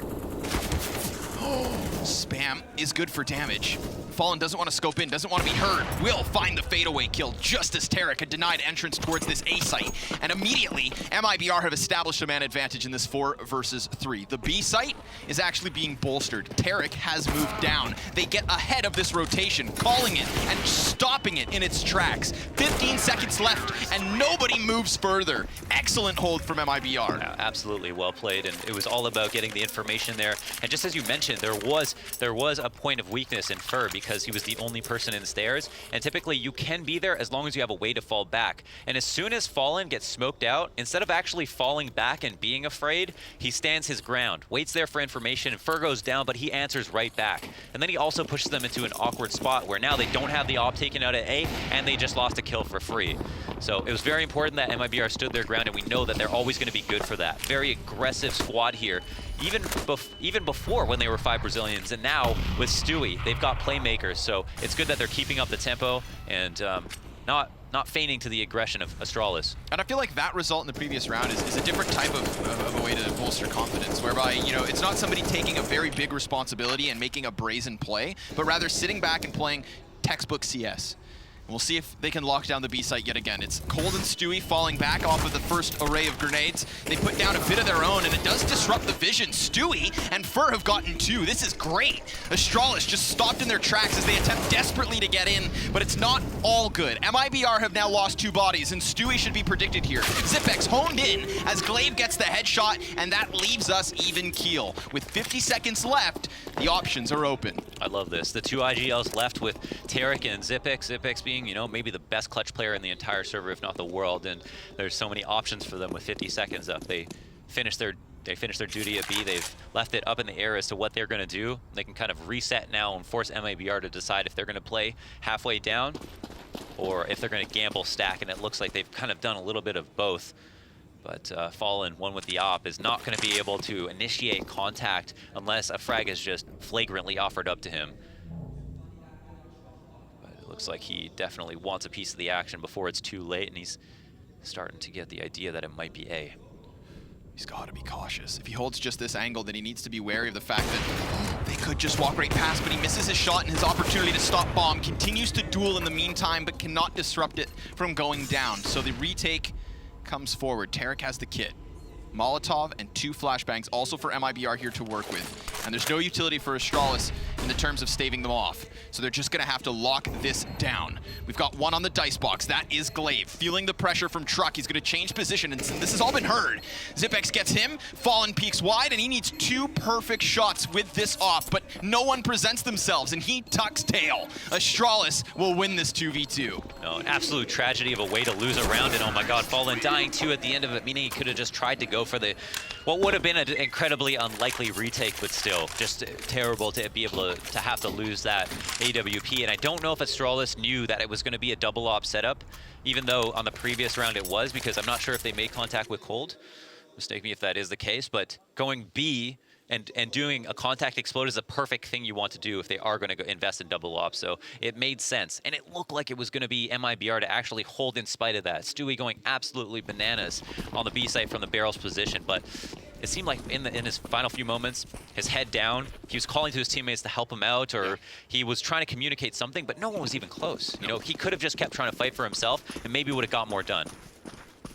This one's going to be quick. A throwback to the most previous of rounds. It's the long A play with a couple of bodies stacked up into the bathrooms. They don't want to line up for the deagle. USP is then cleared, so Stewie meant to be the left hook and Fur the right, but both sent packing, as is the case for coldzera. So the remaining MiBR members will be so far behind enemy lines that it doesn't even matter. Astralis will be taking the 7th with ease. And again, this long anti-eco, rinse and repeat. It's a similar setup. Xyp9x the same man, waiting for the flank and waiting for the rotate through stairs, and it just works so well. They can know what you're doing. They overstack at long bathrooms. They can still die, right? Again, there's no crossfires for the CTs to abuse, and that's what a lot of teams need to know about. Like, this is one of the reasons, actually, Yanko a long time ago talked about this on Dust too. Like, maintaining those long distances was one of the main features, and that's similar to long on Overpass. Just an incredibly consistent way to do something, even in a situation where there's tons of mind games, there's tons of preparation that goes into these matches. Hitting up long is a super consistent way to maintain that rifle advantage, and we can see it just working flawlessly for them. Even better so this round than even the previous. 7-2 now. Full buys out. They go right back to the double op setup. I honestly don't blame them. I think the thing is they're still got that weakness of B, but it's going to be on Astralis to figure out, right? Try to siphon out the data as to whether or not they went back to it, and that could cost them a life. Little update with the average damage per round here. We've got 2 players on Astralis sitting over 100, being Xyp9x and Device. Yeah, Fallen had a little bit of a struggle, and that's one thing that wasn't even mentioned, was like critical shot he could have hit when they planted on the wrong side of Dicebox. Yep, he got that one chance. He got that one chance. I've seen him hit wider flex from that position, but not this time around, and that really could have done a lot in terms of making sure they wouldn't have had to save. This is another really fast setup, though. Astralis just throwing themselves into short water. Fallen will be on the other side. I don't recall seeing this op down on the B bomb site. Sometimes sure in heaven, but never this close to the front line. See if anybody oversteps into his aim. Gotta be cautious when you're going for wallbang kills, because Xyp9x is in the server. He is the king of those when it comes to the B side of Overpass, but right now it is just MiBR with the kill feed to their favor. Stewie gets tagged to 50 in the process, but what's important is we're standing at a 5 versus 3, and Astralis are sort of boxed in. The connector player could be cleared depending on how Glaive decides to play this. Bomb pretty locked into Monster, doesn't really want to go anywhere too far from this position, but they also can just fall back. They can wait for someone from MiBR to overstep and die. Yeah, and first doing the safest route possible to take this kind of liberty to go on a big flank. And honestly, if his teammates fail in the site in this situation, it's really not his fault. He's a great way to seal this up too, and he's playing it as safely as possible, expecting this would be extremely unlikely. But he misses his first opportunity. He could still fall back if he wanted to. Instead, he'll have the door slammed in his face. But Astralis has understood what they're going to do. Yeah, they know, and therefore they know that their opponents are prepared. coldzera with the first one's going to miss his second shot as he takes damage. That's 2 ops on the pillar. Not quite enough parking space for both, but they get the job done regardless. There's a third for MiBR, and it comes in the form of 4 players standing. That's what you love to see. Yeah, I mean, it's just like looking like they were basically akimbo at that moment, shoulder to shoulder on the main pillar in the B site. But it's just because they knew exactly what was going to happen. Fur had all that information, so like, let's overstack. It also helps you focus on your crosshair. You're going to make less mistakes in terms of like when you throw utility, when you think you could like need to peek B for something. All your teammates in the site just know since it's going to come at some point. Sun's out, guns out, and they're ready.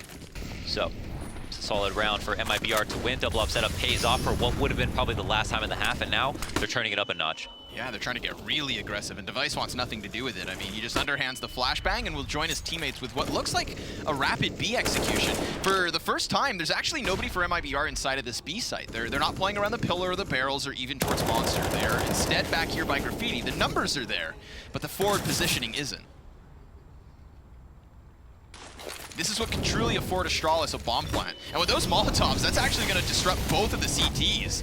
They put the smoke down for what could cover plant, but Stewie's going to get aggressive. He throws himself into this fray, frantically trying to shut it down, but he's caught fumbling his hands, and Device just destroys Tarek. Sure, Cold is left back towards on Graffiti, but with 20 HP, what's he going to do? He needs his teammates to come bail him out, and they've already started with Fur. It's put us into this equal 3 versus 3, but in order to get closer to the bomb site, someone has to take an initiative. And who's going to do that? I mean, we've got Fallen swapping to an M4, not wanting to play 2 ops in this retake. He will be the front runner, and he's spotted by Zipex already. Cleaned and cleared with absolute ease, but Coldzera is then to next to fall. Fur with a headshot makes it look so doable, but now he's pulled into the crossfire. He still doesn't know where the last is, but he should have a good idea. Glaive is over towards short, but Glaive has done enough to burn off the time. He's got nothing to do it. No, he knows that he's going to run away, so Glaive goes and cleans him up too. Damn. I mean, it's just like they're getting a series of unlikely frags once they're in the site, right? It seems like MiBR have actually, and I would love to hear the stats on the analyst desk afterwards, but in terms of opening kills, they have been denying the initial rushes on like first frag opportunities, but then afterwards, like once they're in, Magus just opens up. Like Stewie has made plays. He actually had a really good method to the path that he was going on the site, but then just caught off on the box, right? Yeah. Magus takes him out, then goes ahead and gets another frag. So, you know, it feels like really like everybody is definitely trying their hardest. I mean, and obviously that goes without saying, but there's smart decisions involved for sure. Nobody fret, not live. Yeah, this is gonna be a round to chill out. It's either that or the most elaborate smoke execution you've ever seen. Gotta love a match medic to come in clutch. Did you see the NRG boost from ESL New York at the T-spawn? The 4-man. The 4-man, yep. Yeah. I hadn't seen that since Ghost used it. Yeah. It's been a while. I'm glad you gave credit where credit's due. Like, I think for a lot of people, I was obviously the first time they saw that boost. I think it was the first time I saw that boost, but quickly learned that that was not the first time it was used. That was quite a surprise. It's not often you see a 4-man boost. Not often, yeah. You're using a lot of resources. You know, there's like that triple boost that people do with USPs on graffiti side. Yeah, graffiti side. And it's like if you do that boost, then immediately, even if you get a kill, the other team knows you have 3 people who are committed to B site. You know, they're far away. That means there's maximum 2 at A. That means they're probably not playing too aggressively, right? They're relying on this for the information. So it's not something you want to do every time. And it's like, you can call that like overpowered, if you will, but there's so much information gained from doing that. And it takes so much time as well.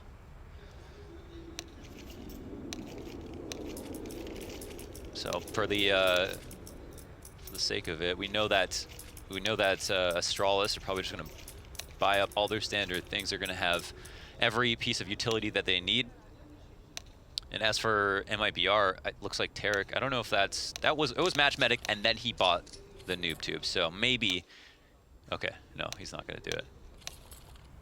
It's not too many positions that you could use it in. Definitely stairs is one of them. Connector, I love yeah, could have been. Yeah, is that something you do? Yeah, of course. Yeah. You're that dude. You're that dude. The XM1014. Man, this is probably pretty big for Tarek. I mean, the fact that they're in the final is like, I want to say good enough. I mean, I wouldn't, if I was their coach, I wouldn't be like, you guys did good enough. Yeah, Let's go play Astralis.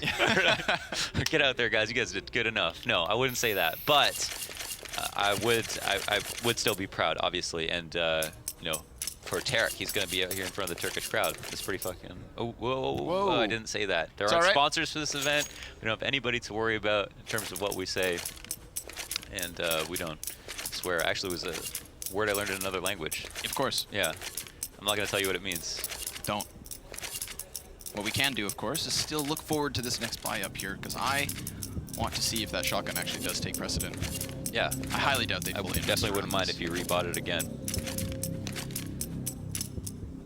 We don't exactly have info on what exactly the holdup is, but there haven't been many extended delays. Never. At this tournament. There's never been a delay long enough to cut away. Yeah, that's very true. And I hope they don't, because we're standing up and that would be a crotch shot. Yeah. So we'd need fair warning. Let's not go back to camera. So it's not a buy. We're not getting tubular here with Tarek. We're gonna keep it to just the pistol. Single flashbang, always love to see it. $200 can always make a difference. Whether that be for a single kill or not, it's the thought that counts, you know.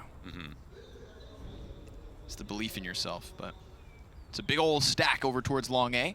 Is anybody going to fall into this trap? It looks like it could be Device. They're just reinforcing. It's actually, Astralis have kind of rerouted here. So they're leaving one at long to see if Astralis are just going to bite again. Or sorry, MiBR, which they have. The thing is, though, I mean, they can leave this, but the fishbowl effect still comes into play. Having long control is extremely powerful, even with just the USPs. That one flash has been thrown over towards the A site because they mitigated long by just pushing in through the washrooms. And, well, they'll mitigate any presence by blasting their heads off.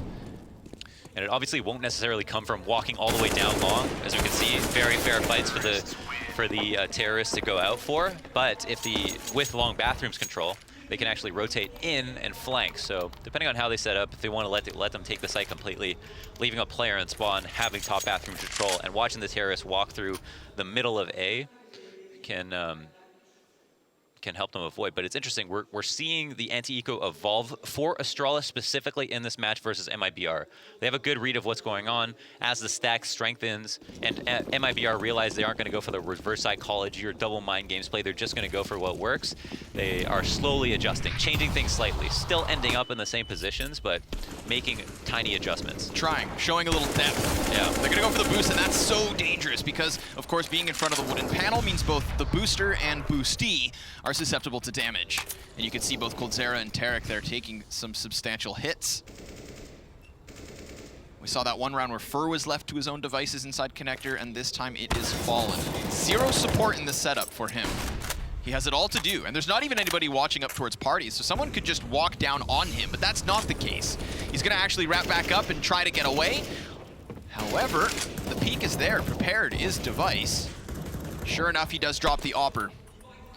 Stewie picks up another kill in the meantime to maintain this man advantage, but bomb is back, time is there. Astralis can make up their minds and play this time.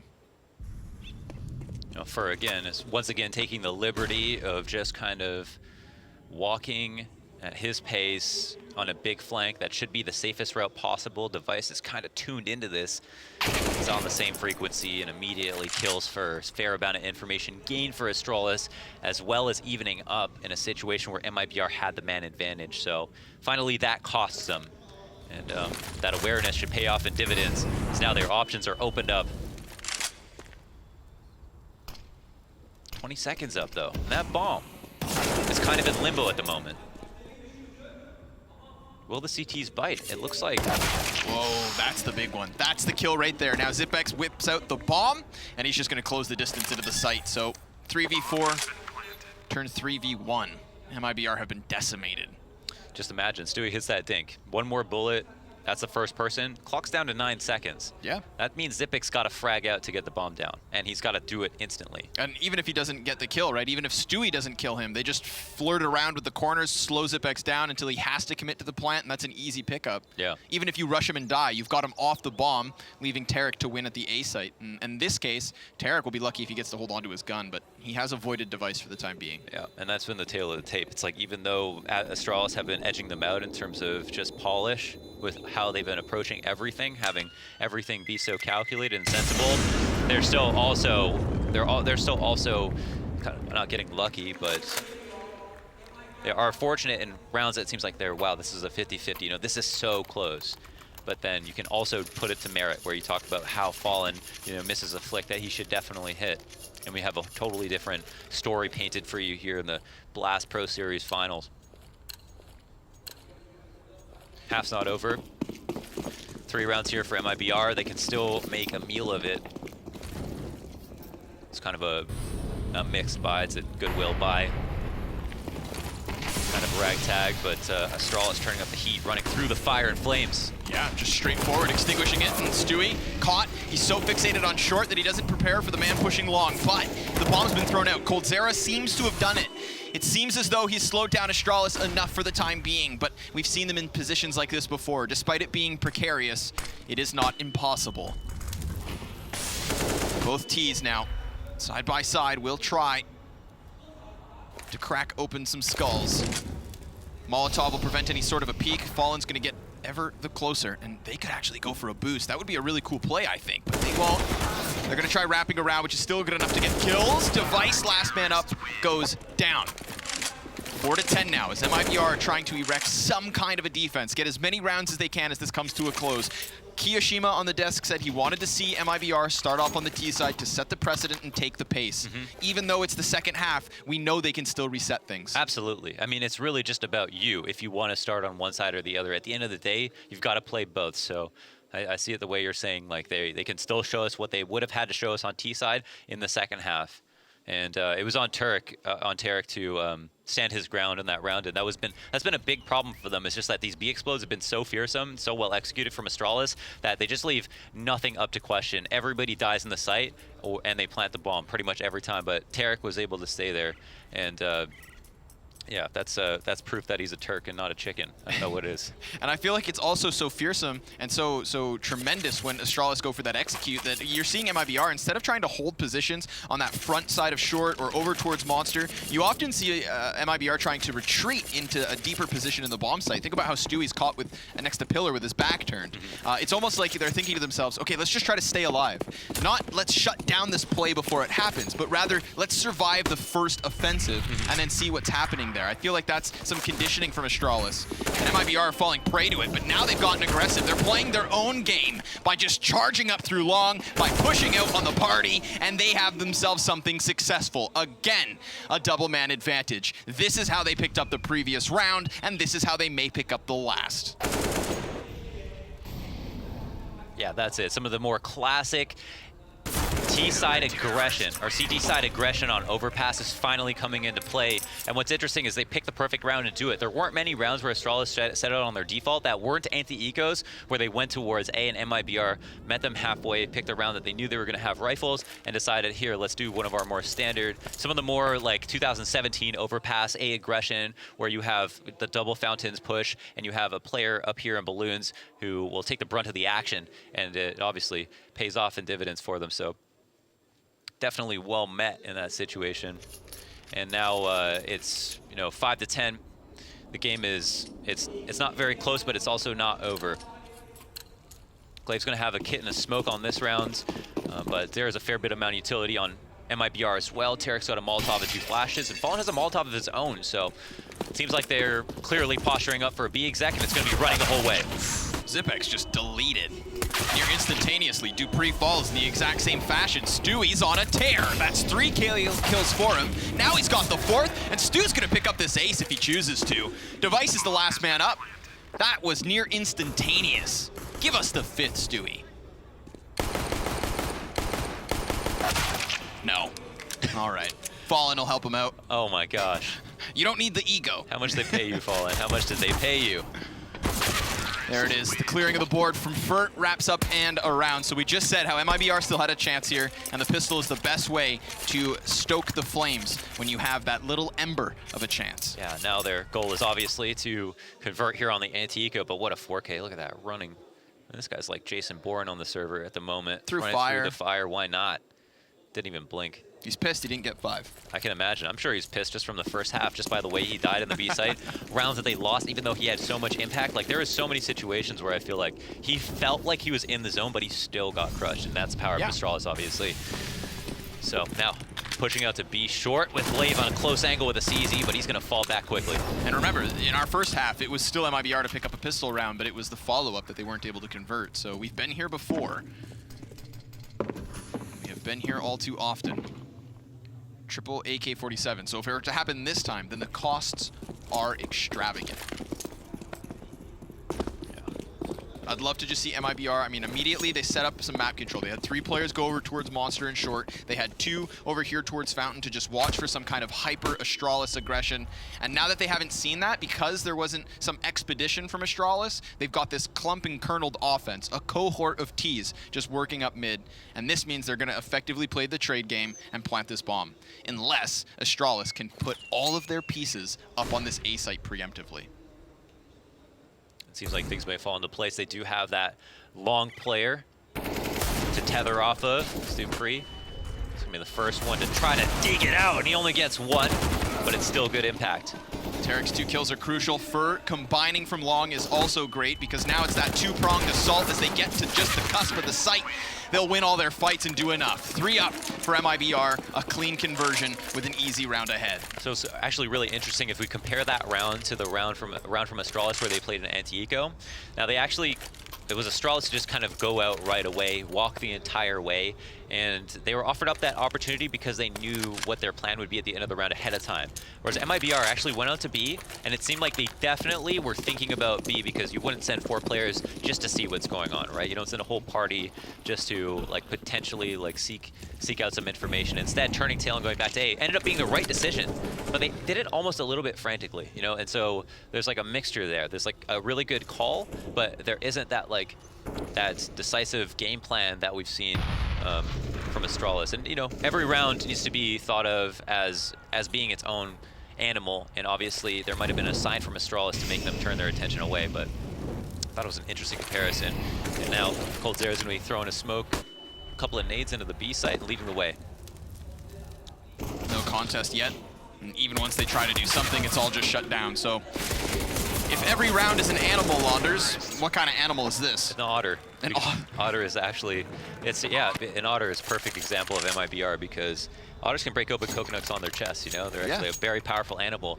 And MiBR aren't thought of as like this world beater team, but they definitely just got top 4 at the major, right? So punching way above their weight, just like an otter. It's a fantastic analogy. You'd think we'd have that planned, but no, I just like otters a lot. God, I was shooting for a joke, and now you've changed my whole perspective on life. This is welcome to Nat Geo. Yeah. Settle down, David. 1 AWP in play, and it belongs to Device. No utility, that's the cost of it. No kit either. Take note of that in case we get into any after plants. But MiBR haven't gotten that far, and they're going to play a more reserved decision again. Just sit back and see if Astralis overextend. With no need to, they won't. Similar scenes for them as they creep up to A in the setup phase of the round. Minute 26, they can encroach on bathrooms. There's not going to be an op to take off right now, and we see, you know, a lot of the times we see way more op impact in the bathrooms area from both sides. We haven't seen that, which is a really good sign. You know, it's not going to be that easy is what that says. Tarek's actually going to be the one on short all alone. They don't have info on stairs right now. They don't have long control. It's going to be imperative if they want either site.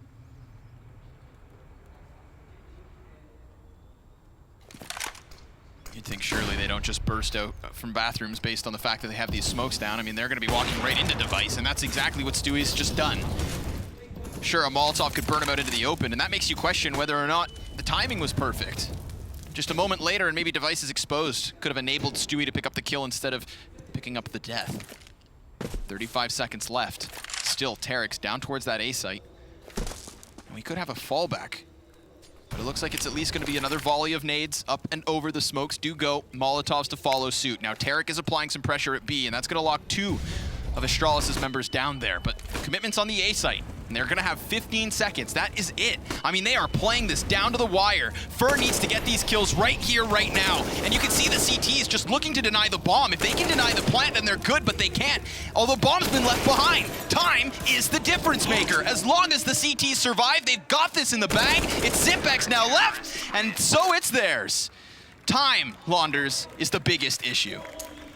coldzera, did he know he had the bomb? Did he not know he had the bomb? What happened there? That was actually a round similar to what we saw from Astralis, where it's like, time's actually ticking low, but here's all the entries falling into place. Yep. And yet, coldzera, no bomb plant? Maybe he was busy on a flank? I'm not exactly sure. I want to make sure that obviously, you know, he was aware and there was still some other circumstance tying up his attention, but honestly, that was a really important time to... I don't recall anybody dying next to that second flower planter, so I feel as though somebody chucked it there as they pushed in to get the bomb site cleared, and then whoever was supposed to come behind them may have died in the process, was unable to retrieve it, so then that responsibility falls back on the Forerunners, who at that point clearly don't have any time. So sounds like my face at Pugs, Connor. Oh, it's elaborate, and so I think this pause is justified. You can see Fallen very animated at the moment. Yeah, I think that definitely the biggest problem though is that even though you look at that round, you can't say that that was successful or that is sustainable, right? Yeah. It's not. You don't ever want to let the bomb get that close when you still have a 4v5 situation, right? So even though they got in the site, that was no recipe for victory. But it's not the kind of play that you want to start, you know, unpacking for them right now. They're just going to have to continue on. Oh, that was crucial of a kill. Falling straight through smoke, no problem. Yeah, it's not a trade you can demand of your opper, but they're going to be definitely blessed to have gotten it. And last round, there's a lot of casualties. It was basically Flanders Field on the A side. So I think that Astralis, even though they were able to win it in those last few moments, it cost everybody a lot of money. How many kills can Dupree get here? He's on the front of the rock. He hears the footsteps, and despite the headshot versus Fallen, he is still denied. I mean, Fallen, he's getting kills through smoke. He's surviving headshots. He is keeping his team in this current round. Hands down. Definitely. It was a little bit absent on train, and I mean, it's never too late to come alive until obviously the trophy is lifted. So he should be hopeful, obviously, that he can still turn this around. There's still only a 3-round disparity between the two teams. And they're making the correct decision by walking into Monster. This is, as we look at the mini-map, obviously the most open part of the entire map. Glaive's going to spot that, probably call for his teammate to rotate, but all he has to do is stay here is a really good retake position. Could have his teammates come back down. Device now clears over towards long A, so he will start the long journey back. But the question remains, how much are they willing to try and go for this? We know that Astralis are very willing to just save, to call it quits at times, and it looks like that's exactly what's going to happen. I mean, what they have right now is certainly worth holding on to. Yeah, good point. Yeah, and that's one of the rounds where you'd see like probably a lot of teams just at least try it, but then maybe cost a life. Instead, Astralis play the long game, and if you're MiBR, you're terrified of the fact that now that you know they're going to recycle 3 rifles, and let alone be able to buy 2 more. So another round on the board for MiBR. It could have been tied at this point. Considering that last round, we don't know again how that went down. And obviously, even if the bomb went down, there was still the chance that Astralis could have won like the 1v1 or the 2-on-2 or whatever the case was. So no point thinking on it too much. Oh, there's that wonderful stage we get to see, the pyrotechnics. It looks like a spaceship. To complement it. I'm trying to fly that away. I just want to stand on it. Yeah, one day. It was a similar stage to the one at Copenhagen, but now we got the double-decker 2-layer cake. Yeah, I believe so. Moving up in the world. Pretty cool stuff. So, what happens now? They aren't going to fortify the buy. Instead, they're going to recycle what they have. But I mean, that's terrifying, right, Connor? Yeah, of course. I mean, and that's the beauty of it, right? All that decision was let this round slip, and look what they come into this with. I mean, I've seen force buys from Cloud9 that come in with less than that. So this is great. This is great. If Astralis want to continue to contest with only 2 rifles, I like that they also decide to include some kind of an aggressive stance. They go for some attempt here. It does cost them a life, sure enough, and the ump actually isn't passed back. It's left in the water. So they effectively have lost the SMG.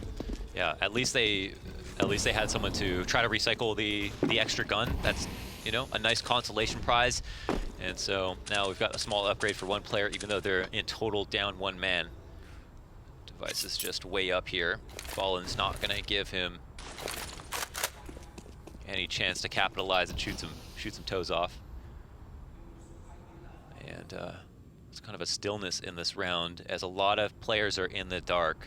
Right, there's tons of fog of war between these two teams. They're holding their ground, but at the same time, they're not veering too far off course. And so it's known that soon there will be a fight. That fight belongs to Device. Takes an initiative, as does Dupree. Perfectly timed. Both frags with that CZ. Takes this down to an even 2v2 because first found an entry on the A site. I mean, that's just perfect. If as far as MiBR are concerned, those entries all happen fast enough for them to regain what was nearly lost. Remember, Astralis, they saved the trimmings from the previous round, and they've managed to contest this regardless. They could actually pick up the win because Fur is so isolated. The Molly's supposed to prevent the peak, but he walks into the fight regardless. And with a smidgen of health, Device will take the kill, the defuse, the round. Unbelievable composure from Dupree in that situation. Like, completely unfazed from the guy who's spamming him relentlessly through the wall and bathrooms, and instead just focusing down targets, knowing that what he needs to do is be a martyr for his team, realizing he's in a position to die, but he needs to try to get as much damage in as possible, and then getting the second frag so unlikely in this situation. Look at that. First headshot immediately. Stewie must be livid. Yeah, I wouldn't blame him either. We all know what he said. Something similar to what I said earlier. Hey, you guys speak the same language. Yeah, we both learned it. What are the odds? But damn, that's one way for a round to go. On top of others, these are starting to pile up.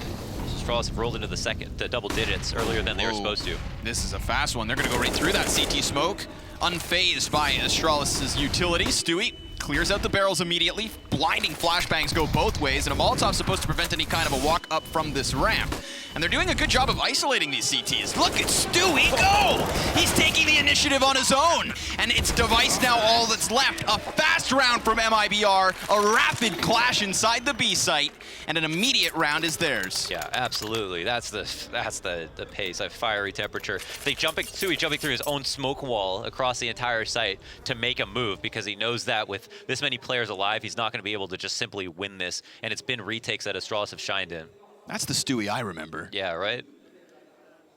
There we go, Yanko too, firing them up. I mean, again, we talked about the resetting of composure from a round to round. I mean, Yanko looks like a beast behind them. Absolutely. Right? Imagine hearing that. Like, you actually believe someone like truly believes that you have it. Yeah. If they didn't, I mean, he'd be deflated. I feel like that's what him and Zonic have so much in common. They're two very vocal, very animated coaches, and if your players are getting distressed and disgruntled, they are immovable rocks. What is movable is all of these A-site defenders. I mean, MiBR are just plowing straight through them for the time being. This wasn't meant to be much of a round. And yet, regardless, Astralis, they're still putting up a fight. Device tags another player low. Stewie's dropped. Even though the bomb site's cleared, the bomb is yet to get on it. It still resides over towards long. And it looks like everybody's just going to group up.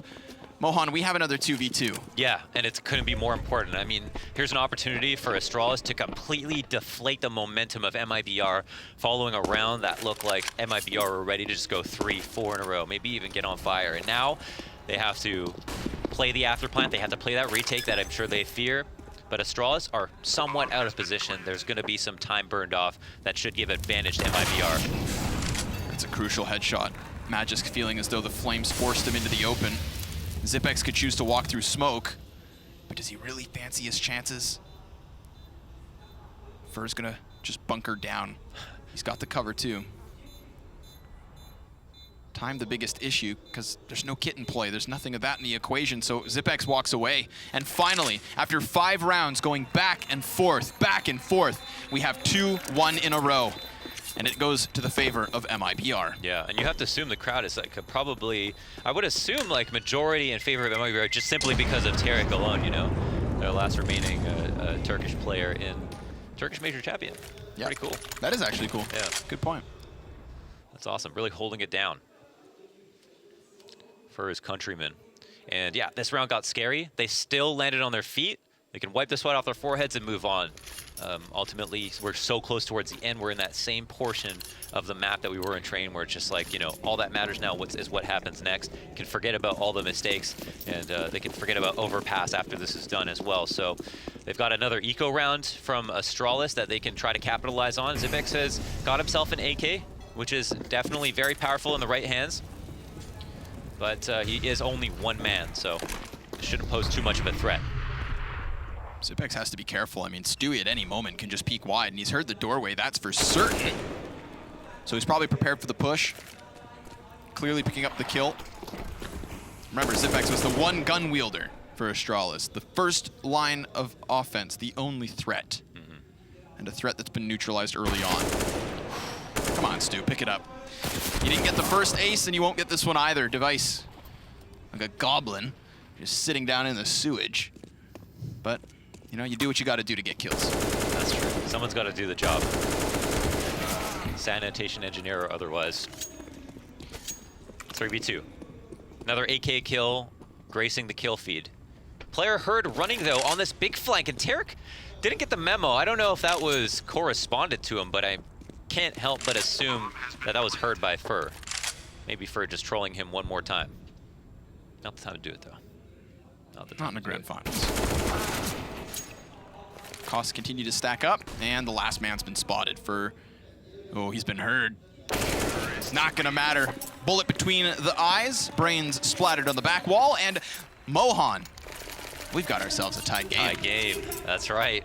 That's right, it didn't seem likely, especially not after that first half. I mean, they brought it back with a pistol, and now it's a brand new game. Like, look at that orange side of the average damage per round chart light up as everybody's now in kind of just like fighting against their respective opponents across the board. Stewie's actually sporting 94 ADR. That is a huge comeback into the game. Yeah. I mean, he had a kind of like a tragic first half, but he has bounced back harder than LeBron's hairline.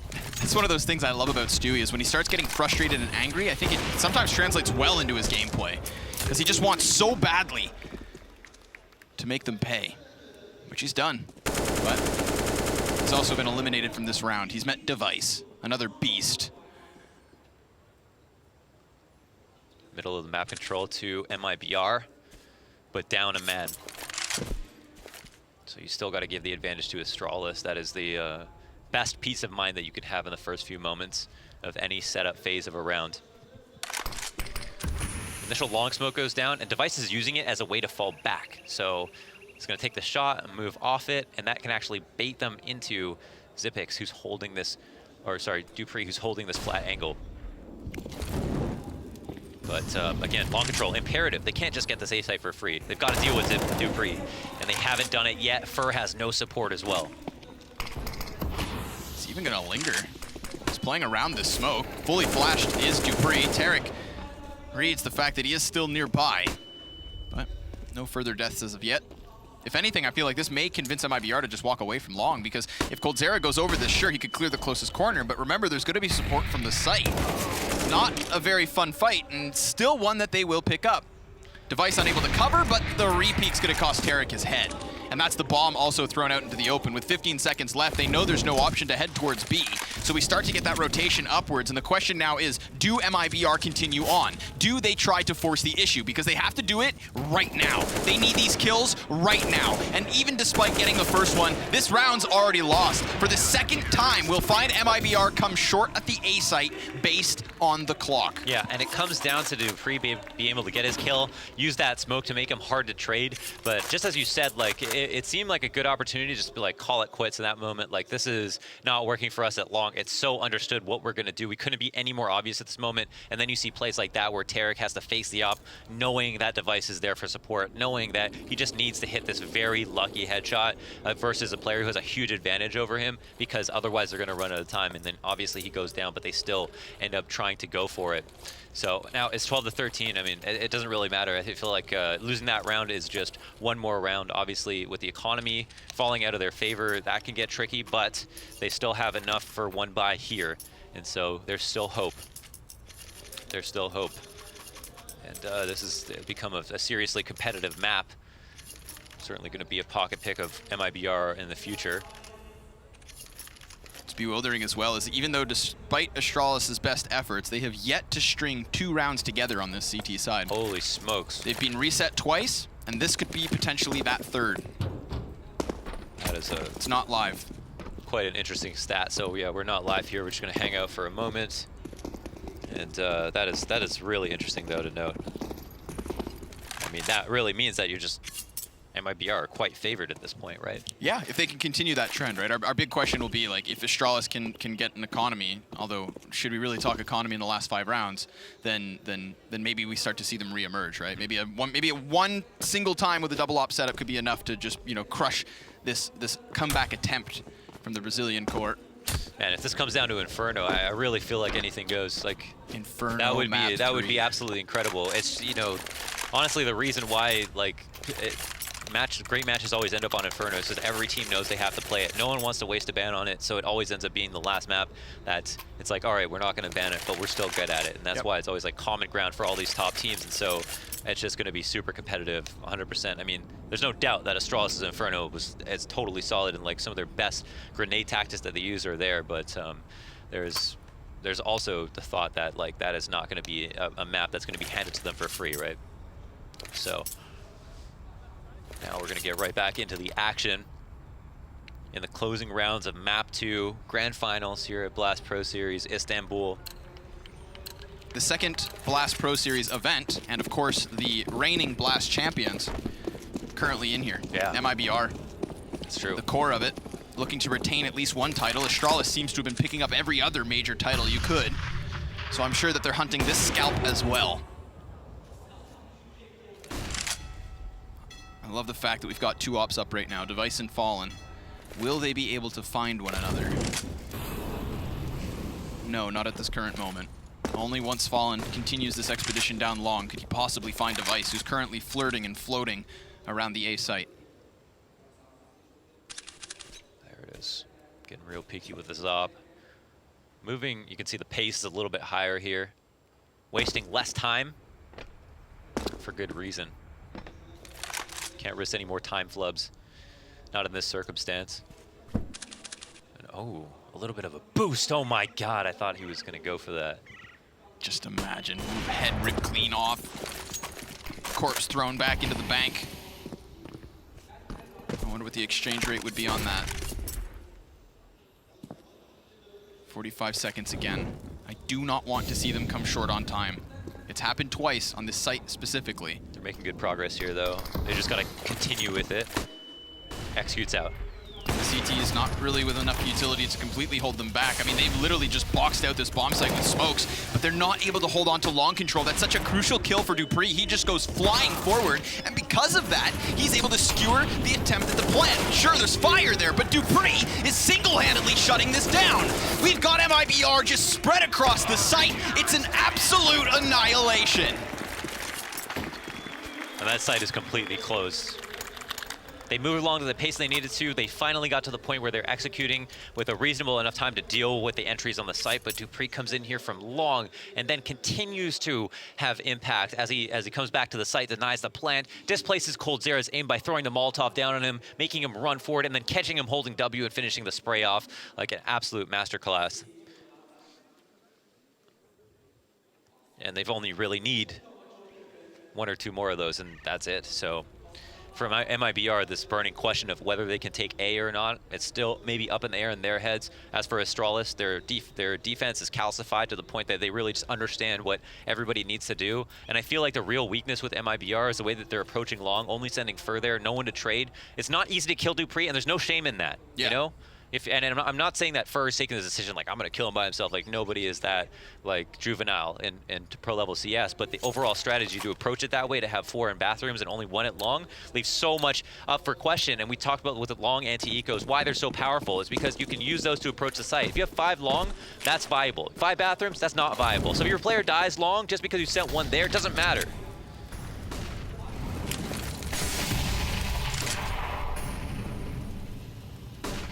What a passive stance here from MiBR.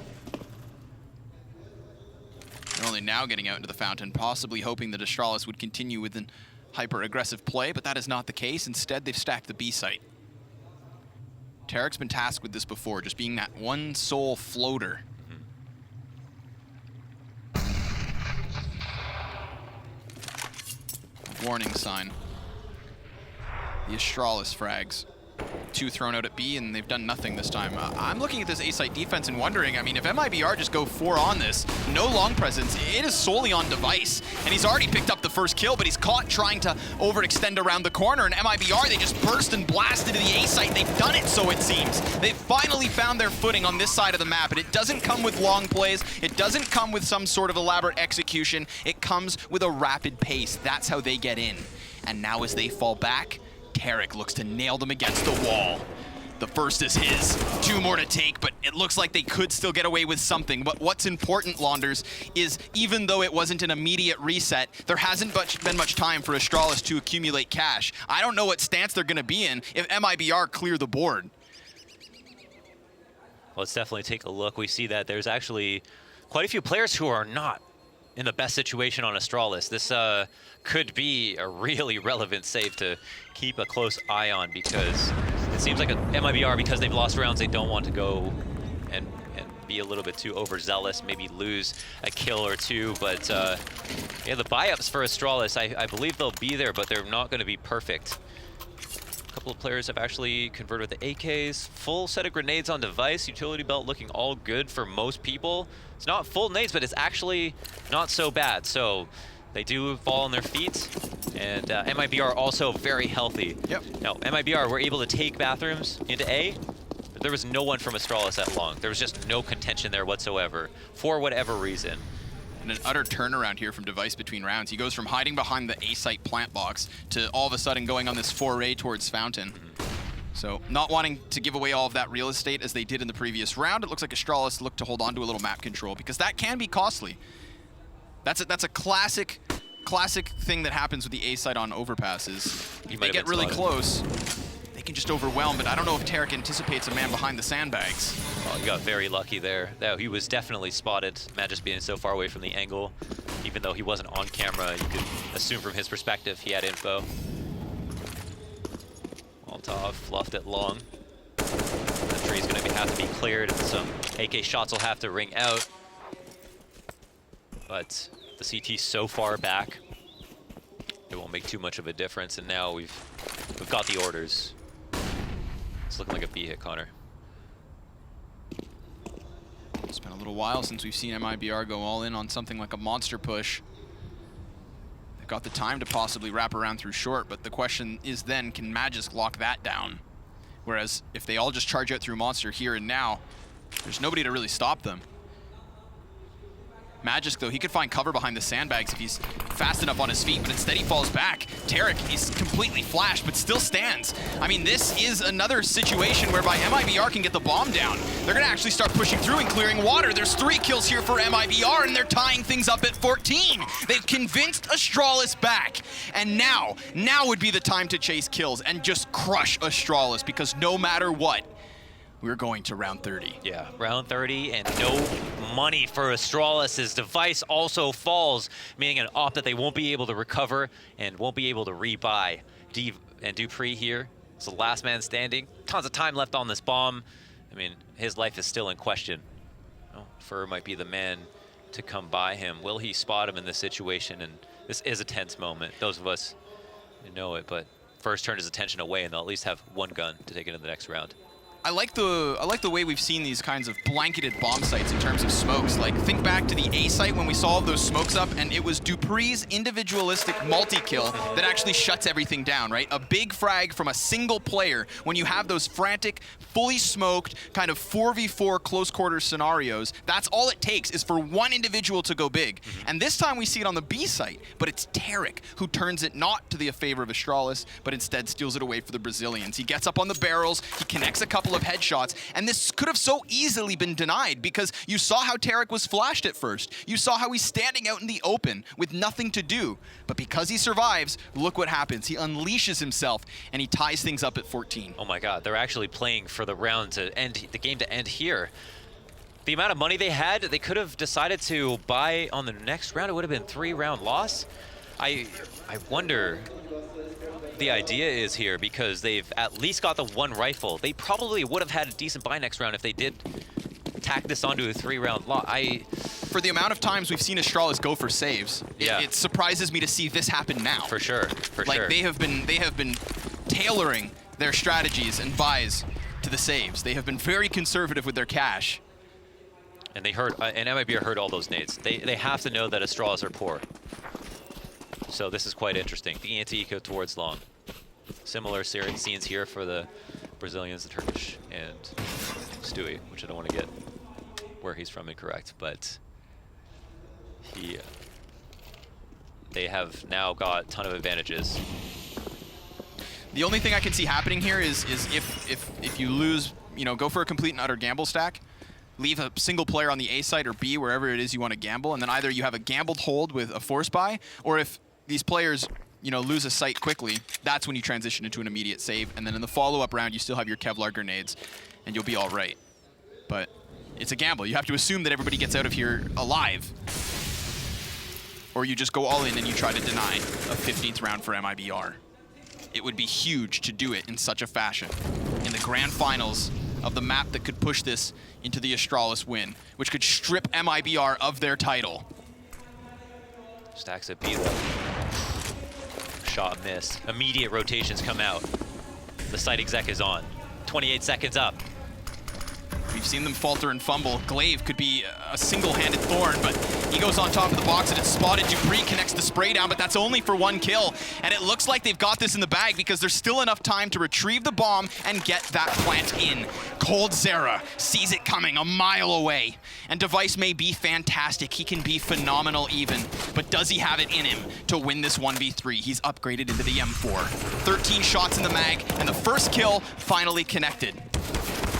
Second one's up close. Fur just on the other side of the smoke and swapping out to the sidearm leaves him on only 5 shots, so he fades away to save. Wow. Or does he linger a second time? The clock is not even that far gone. I feel like even though he's a little bit low on HP, looks for the damage. I don't even know if he gets away at this point.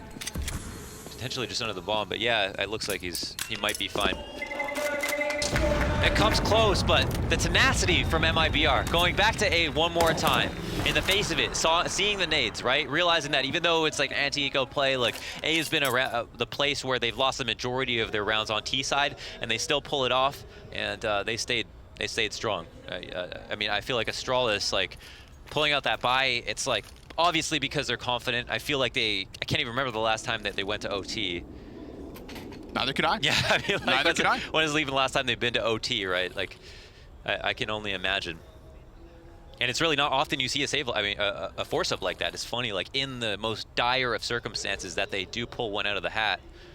But very uncharacteristic, but yeah, not successful either. And then they're going to go ahead again and have like a really mixed buy here. At least some players who have automatic guns, but for the most part, going to be low on utility. MiBR know that this is their map to lose. You've come this close. A rather awful first half. One that didn't make us think this third map could even really be in question. Whether or not they'd bring it back was all on this T side, and they have done a fantastic job. They have had struggles. They have lost rounds to the clock. They have fumbled when it comes to executions, but at other times they have just shown utter confidence. Liquid rage on these entries at time. But it all comes down to this one. Astralis could still force OT. And in order to do so, they're playing off of the back of an M4 Scout Ump 2 pistols. Grenades are there, single kit. There's enough pieces of the puzzle for me to believe, because it is Astralis at the end of the day. Yeah, that's something to always remember, because if you don't, you'll get caught off guard. Now that that part of the plan has not been fruitful, no nades have landed. They're decided to move on, potentially back towards A. Dupree, the reaction grenade goes overhead, but just a bit too far. Remember, that's the one M4 for Dupree, so to see him on such a forward stance makes me a little wary. You don't want that M4 to go down. You want him to be in a position where if he makes first contact, he can ensure a fallback and play a safer kind of bunkered position, something like behind Optimus Prime or floating between the dice box. You want him to be able to rotate as well if suddenly it switches to the B site, because remember, Astralis have no forward positioning. They have no information or confirmation as to where MiBR are at, but they do have wind of this play. And they do have the ability to lock down Monster. That would cut Fallen off from the rest of his team, who look to be excessively pushing through short. But there's 20 seconds, and time could be a big issue yet again. They don't have control of Monster. They're being shot in the back, but the kills are still coming their way. And with Dupree caught off guard, it falls onto Device. MiBR looking to push this to a third map, and they absolutely will. They will not go down without a fight. They'll continue to defend this title, and we're not going anywhere, Mohan. They absolutely did the impossible. I can't believe it. They brought it back from such a disastrous half and made it 16-14. I don't even know what to say. Wild. 4 rounds at the end, 3 within it. I mean, we had that period in the second half where 5 rounds non-consecutively won, back and forth between the teams. What happens if Astralis is able to establish themselves in that? This T side, this comeback, it's cut entirely short. None of that even happens, and we are done here on 2. But folks, we're not done at all. Heading to Inferno for that third decider. I cannot wait. Yeah, I can't either. So we're gonna go to a break, maybe back to the desk, and then we'll come back with map 3.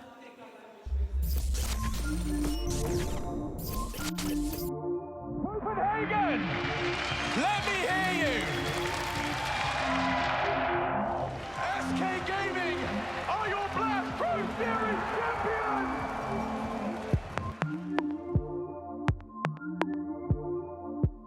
They keep doing it better and better.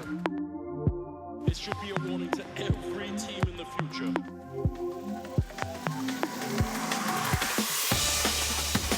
Oh my god! Oh, what a headshot! This isn't real life, it's fair. Cash is king. Hold up, because daddy's home.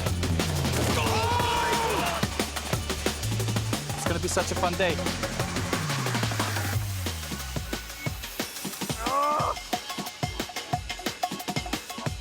Are you ready? You've got to be kidding. me, it wasn't movies or books. It was games that shaped my dreams. 3 kills! That is so beautiful! It is time to blast off.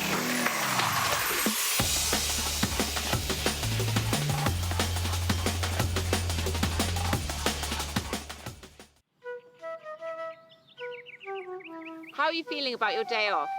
Days off are pretty rare in my opinion. So whenever I have a day off, I want to spend it on something really unique. Do the things I want, eat the things I want. Who have you chosen to spend your day with? I've known Martin for 4 to 5 years. So I believe that he has the right knowledge about me to pick the things I like. Do you trust him? Are you ready? It's gonna be such a fun day.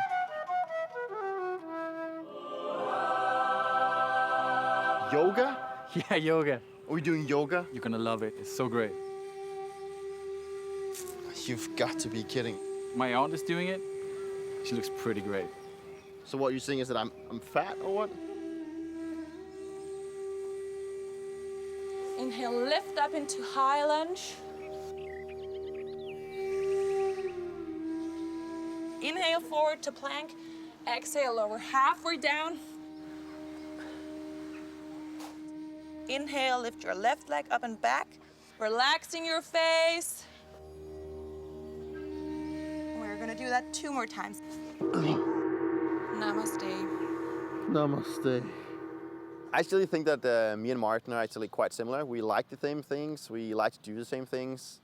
I'm really happy he's in my life.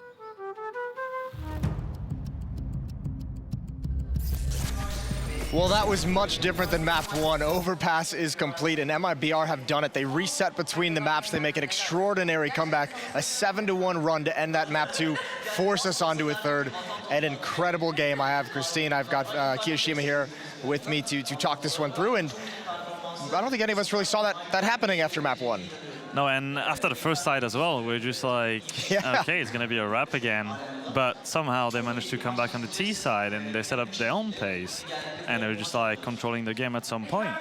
So it's just like a good feeling to see this now. Yeah, MiBR definitely came out strong. They won both pistols cleanly. They won all the anti-ecos cleanly. And that's what they needed, right? So it definitely helped boost them into winning this. I was a little worried because the other close match versus Astralis versus NIP on Nuke, it was also a close match, but the last 7 rounds, they just closed it out and won them all in a row. And I was afraid that that's what was going to happen here, but MiBR pulled through and they ended up closing out the game. And it touched on a lot of points that we had of kind of what they needed to do. Obviously, both pistols is going to help, and Kiyoshima, one thing you highlighted right at the end in the pregame was they need to be aggressive, they need to be assertive.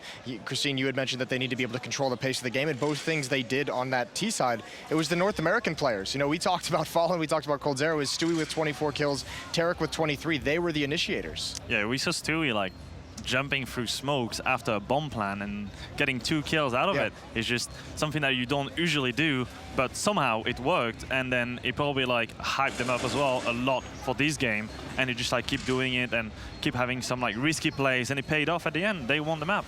That might have been the best game I've seen Stewie play since he joined this MiBR team. I mean, that was super impressive. Christine, thoughts on the 2 North American guys being the go-to in this? So, you know, finally we're getting that aggression that they had in Cloud9. We're getting that kind of a feeling from them in this map. Yeah, well, I mean, we have the smoke criminal and the content king. And so if there's a smoke there, I expect them to do something with it and do something creative, really help their team, help secure a round for their team, and that's definitely what Stewie did. He started off a little slow, but he picked it up really a lot at the end there. Now, is this match, when you guys watch it, are you more feeling it something that like MiBR figured out a way to have success, or was this Astralis dropping the ball a little bit down the stretch? It's not too often we see teams go on a 7-1 run against them. The thing is, like, I don't think Astralis just gave up on something or they play worse. It's just MiBR just find a way to make it work. We see they were like constantly dropping the grenades on A, but then going back B with like just necessary utility. So they had like 2 smokes, 2 flashes, 1 Molotov, just only what they needed to take this B side late round, and that's what worked for them. Is there anything that MiBR did? Can other teams replicate this? Is this something that like they just had a very good game, or is this like, have they found maybe something they can rely on in the future against Astralis? I don't know that this is something they can rely on versus Astralis in the future. Dupree had kind of a quiet game in comparison to his explosive games that he usually has. And MiBR, I think they played it pretty simple. They had a lot of contact plays, actually. So that tells me that they weren't confident in the strategies themselves, and they kind of just wanted to unleash Stewie, I guess. And that's... Yeah, I mean, that it obviously worked, and that was one thing we discussed as well in the pregame is, you know, just kind of you have to find a way to have that kind of success and just kind of, you know, come out and just be aggressive. And that's what we saw from them. For Astralis now, I don't think we'll have any issues with them resetting. Obviously, it's not a blowout in any way, so they're not dealing with any kind of collapsed morale, but definitely need to go talk things over. They're probably not used to too much of a challenge recently. They've breezed through this event so far. Once they got at the playoffs of the major, they just cruised through to that trophy. I think Astralis knows exactly what they're doing. When I saw it was 14-14 and they four-spot that round, even though they could have potentially secured an overtime by saving their economy, getting the weapons out, making sure that Op's on Device's hands. And they could have tried to potentially secure that overtime, but they just said, you know what, we're the #1 team in the world. We're gonna buy some CZs. Device has an A4. Let's do it. Let's just close this one out. And I respect the effort, honestly. Keo, I mean, we always talk about in that situation, do you play for the win or do you play for overtime? Where do you fall on that? In this situation, I would have done exactly the same. Why? Is because even if they full eco for the next round, they don't have any op. They're gonna have to drop maybe 2 M4s or play with pharmacies and some SMG. So I'd rather play 2 buys where you can potentially win than just throwing 1 away and just having 1 buy only. Okay, yeah, that absolutely makes sense. So what is it moving forward now? Third map is going to be Inferno, which is obviously phenomenal as a third map. We all love it there, unless you're an opponent of Astralis, who, you know, this isn't as dominant as their nuke streak, but we all know very, very well what that utility can mean for their opponents. I think that's going to be really hard for MiBR. The thing is that now they can see it's just 1 best of 1 to win, so it's become easier. You don't have to think about what happened before. You just come from this map that went well for them, so they're going to be pretty confident probably going to Inferno. Now, are they going to be able to avoid all the utility that Astralis used so well? When are we going to see a team counter that B push that Astralis does? I feel like they've been running the same one for quite some time now. Is it that effective, or is someone going to figure it out? The thing is, you can figure it out because it's just 1 smoke, 1 molotov, 2 flashes. That is what they use, and then they just throw the grenades at different position, and they rely on, if they see this kind of smoke, they're going to throw AHE somewhere, and if they don't see it, they're going to throw it somewhere else. At some point, just either let them do it or just counter it by just throwing 2 flashes of a banana instantly, back turn, and then you'll go. You have a 1 duel. Christine, for you, what is the kind of key of this third map, this Inferno? Is it some kind of a specific player? Is it another good performance from Stewie? Is it a strategy? You know, I think Inferno is actually the perfect map for the third decider.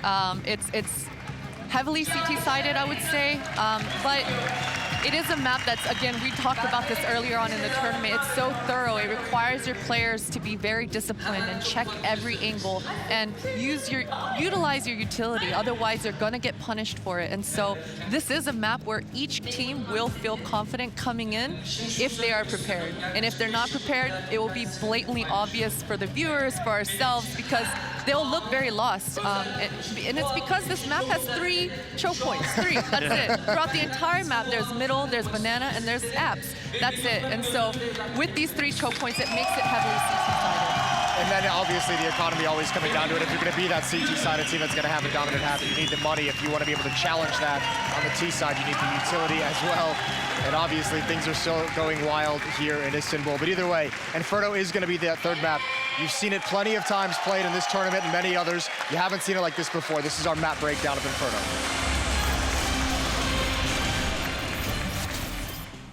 Inferno is a timeless classic in Counter-Strike history since its inception in 1999. It has provided some of the most memorable matches and is the 2nd most played map in the current map pool. The defending CTs spawn close to both bomb sites, allowing time to set up strong defenses. The attacking Ts get large amounts of map control from beginning, naturally, unless the CTs push them. The challenge for the terrorists when attacking A is the many sharp angles to check on the way in. If the CTs lose control of the top of mid, they will be pushed back into the bomb site, opening up the entire map to the terrorists. The main action will take place on the iconic spot Banana, as both teams want full control of the entrance to B. also look for the duels at the CT end of mid and pushes into the apps. Enjoy the match.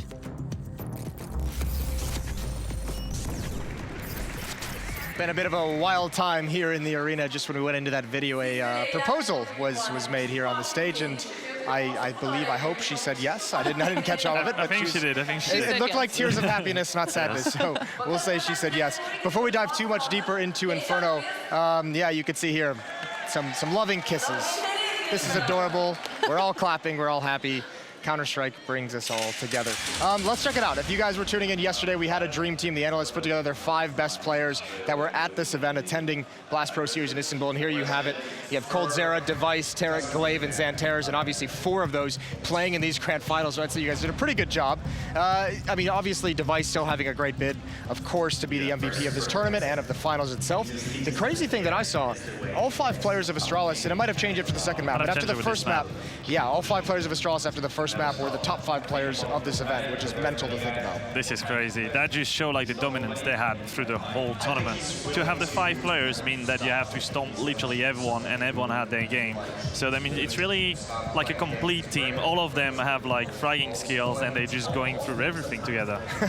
It is a luxury, isn't it, to have 5 players that are able to frag in that department. But Tarek not doing too bad himself, as he is on that dream team right in the center, and they're going to need a good performance out of him.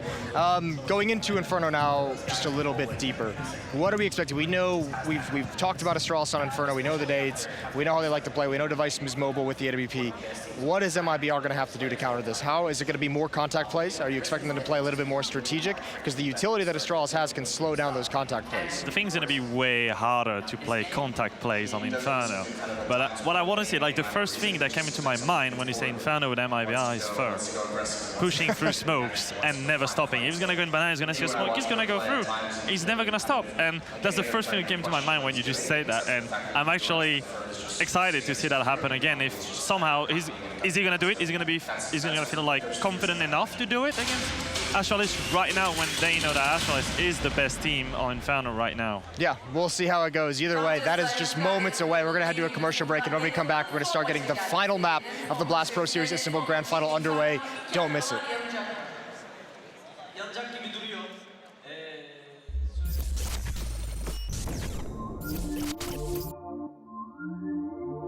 Copenhagen! Let me hear you! SK Gaming are your Blast Pro Series champions!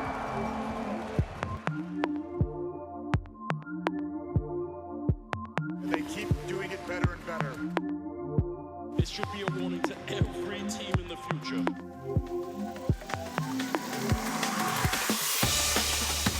Oh my god! Oh, what a headshot! This isn't real life, it's fair.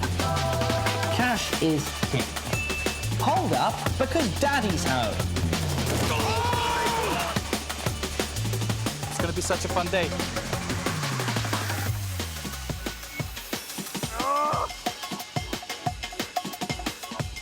Are you ready? You've got to be kidding. For me, it wasn't movies or books. It was games that shaped my dreams. 3 kills! That is so beautiful! It is time to blast off!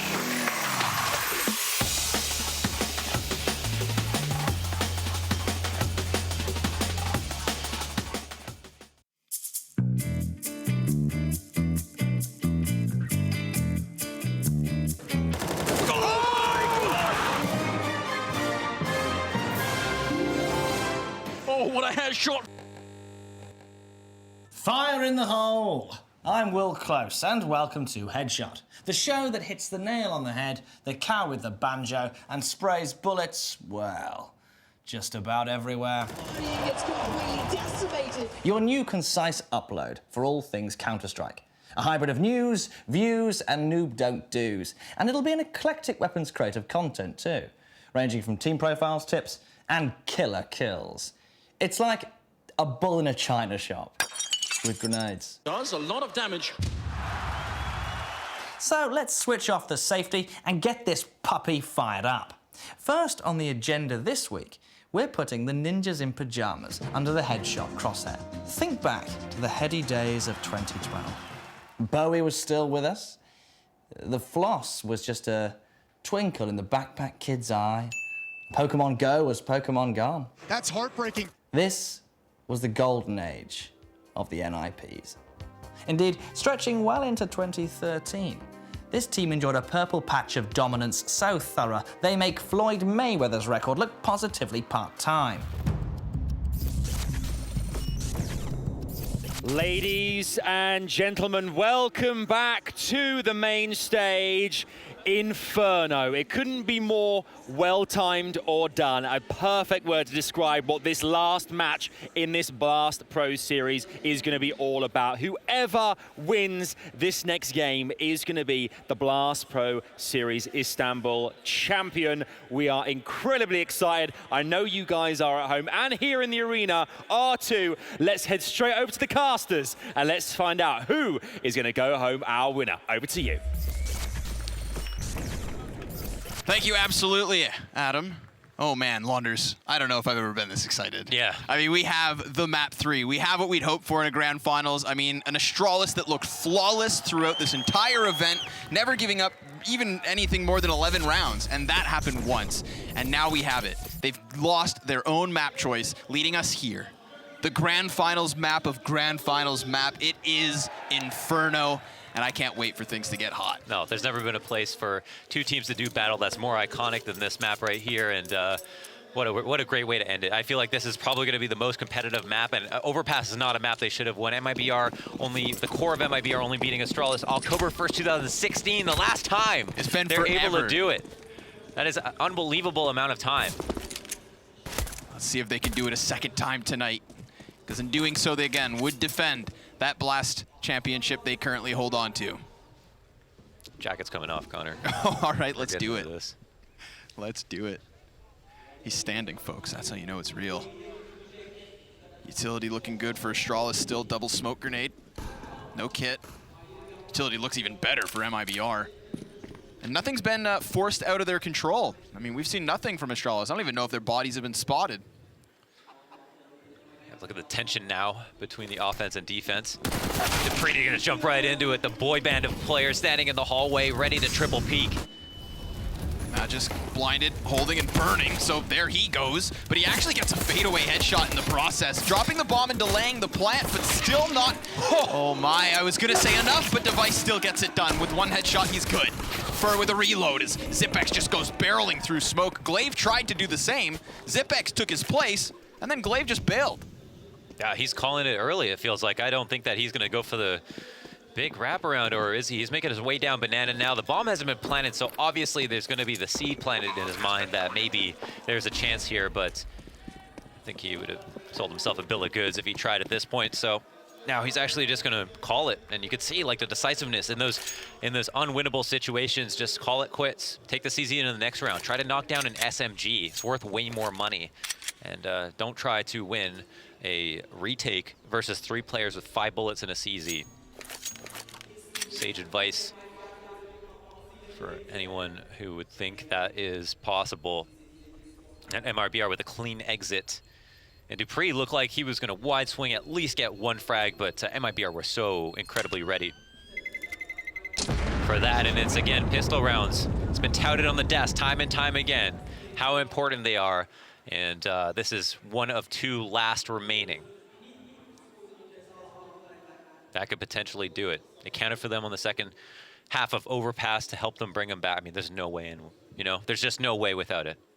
Looked like Device even could have actually shut down that pistol play. I mean, I was amazed he even got enough time to hide behind the box, but it's when he peeked back up that the Glock ripped his hair off and did lead to this, a T-side pistol round of all things. Heavy, strong utility. Astralis still capable of the upsets in this one. Anytime Astralis has grenades, I wait before I speak. And people talk about the grenades constantly. Now on Inferno, on Banana, it's a lot about the multiple ways that they use them for different portions of the map. A little bit of damage dealt as they know that MiBR have started to encroach upon Car and maybe even towards the choke point, but they got away clean. 20 health, 25 health between two players. It's nothing to scoff at, especially with how dangerous Astralis are with pistols, but it could be worse for sure. So now they're going to take that and reset. Still no info on what site might be stacked. It's always the outstanding fear on Inferno to try and figure that out without risking too many people. Now this is when the smokes come into play, right? Yeah. You start burning away from the clock. I mean, we've got 45 seconds left, and dupreeh and Device still hang on to those pieces of utility. Oh, have they actually cycled back players to refresh the smokes? They've got one more, which means at the 20-second mark they can throw another. Oh man, he's got the CZ just out in time. He's blind, but regardless, he's dropped bomb. 30 seconds. How many times have we already seen MiBR fall short because of time? This cannot be one of them, but it is looking good. Device and Zipex with kills on the sidearms. Cold's gonna try to bail them out. 15 seconds and 4 opponents still to find. Now it's down to this. It has happened yet again. Cold Zera just simply does not have the time to win this round. He'll try to fade away, but he doesn't even survive. Astralis with an upset again. Yeah, they put out the momentum like a finished cigarette, instantly stealing it back, taking control of the economy, putting themselves in the best mind state possible, and all of that talk about how important of a pistol is obviously comes contingent with a thought that they're going to steal up the next 2 rounds as well, as we can see a masterful use of of the smokes that they had remaining, and it seemed like they really were focusing their attention on the B side. Even though they were overstacking A, they left all their smokes on Banana. Yep. What's wild as well is you take into consideration, normally those smoke grenades just constantly refurbish the choke point of Banana. But because dupreeh gets pushed right as he throws his down, it's actually an underhand up close. And that enables him to just kind of work the sides of it. He's got a little bit of cover. Once he gets the first kill, they don't know if he's retreated or if he is still there. And I think he did a fantastic job of continuing to burn off the crucial seconds from that 30 to 15-second mark. That's a big difference. You can leave it down to the wire. Sometimes that's actually very powerful to play, but that's an example of when it comes back to bite you. This is one of the more bare bones ecos where they have armor, they have pistols, they don't have much utility. However, they're relying strictly on their crosshairs and being able to hit clean headshots and steal a 5v4 in an unlikely scenario. But those opportunities seem to be passing, and Astralis, now that they've got their own 5v4, don't have to worry so much about the tension and the stress that is rotations on Inferno. The key point here is just that long speedway from B to A and how rounds can end with a clean double entry.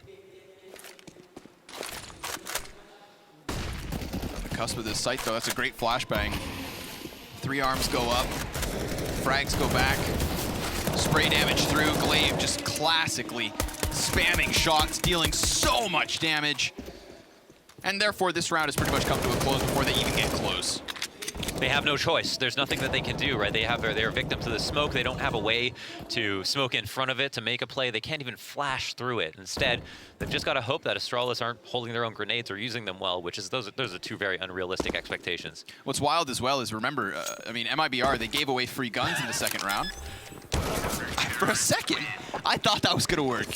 But of course, it's peaked and denied. Galil and 2 AKs are actually, of course, the product of MiBR losing that second round. So it wasn't even SMGs handed over. We're talking straight legitimate rifles. And because of that, even once we get to the gun rounds, they never have to upgrade. I mean, maybe you chuck the Galil to the wayside if you want to include an AWP for Device, and then you trade him for a ZEM4. But this just sets up the economy of Astralis very early on. Yeah. And now another free round, basically. They have a lot to lose, but they won't have an easy time losing it. Full Glocks here for MiBR as they make their way out through the apartments into, we'll see what happens, but one of the tighter choke points that is more attractive for pistols is obviously these hallways. And it can be easy to get out with the correct flash as well, but an AK here to stop anybody for getting too many ideas is dupreeh. Just really shutting down any opportunities whatsoever. Nobody even has footing. Nobody really substantial damage. Beautifully done. Astralis just moving through the cleanup, right? Doing what MiBR couldn't, converting those first few rounds. Now we are in round 5, and finally, MiBR can try again.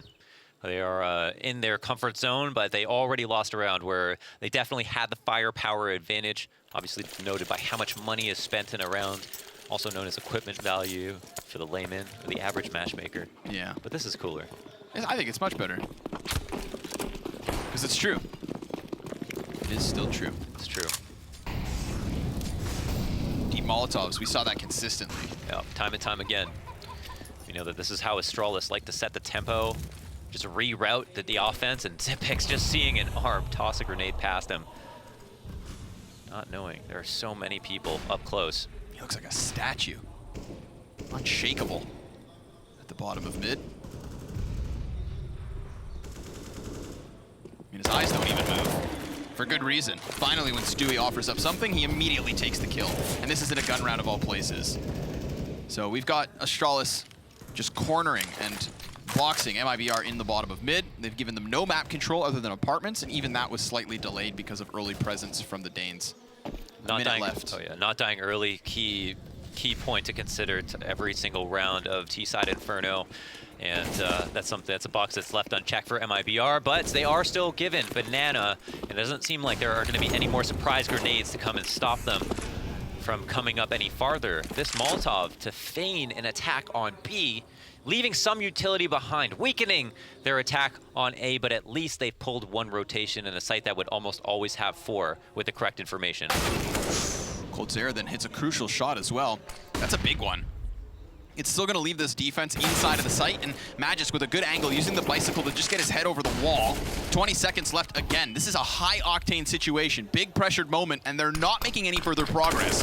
They have a smoke to cover them and allow for the fixation on the site, but look at the kills. They just all trickle in. 10 seconds for Fallen. He's got no clue where they're at, and Astralis suffocate them in smoke. I have to say, Fallen, like, if he, in that situation, they got that kill on Arch. Yes, it's not easy to come up lane and try to take apart the crossfire that is pit in sight, but with the time remaining, there's just one imperative objective, and that is to put the bomb down, and there's no way to do that safely unless they make progress together, and they didn't decide to push up, and it really put them in a position where they ended up doing it anyways, but just 10 seconds later. They're running a risk of losing a round in the most embarrassing way, you know, time running out when you're intending on taking a site.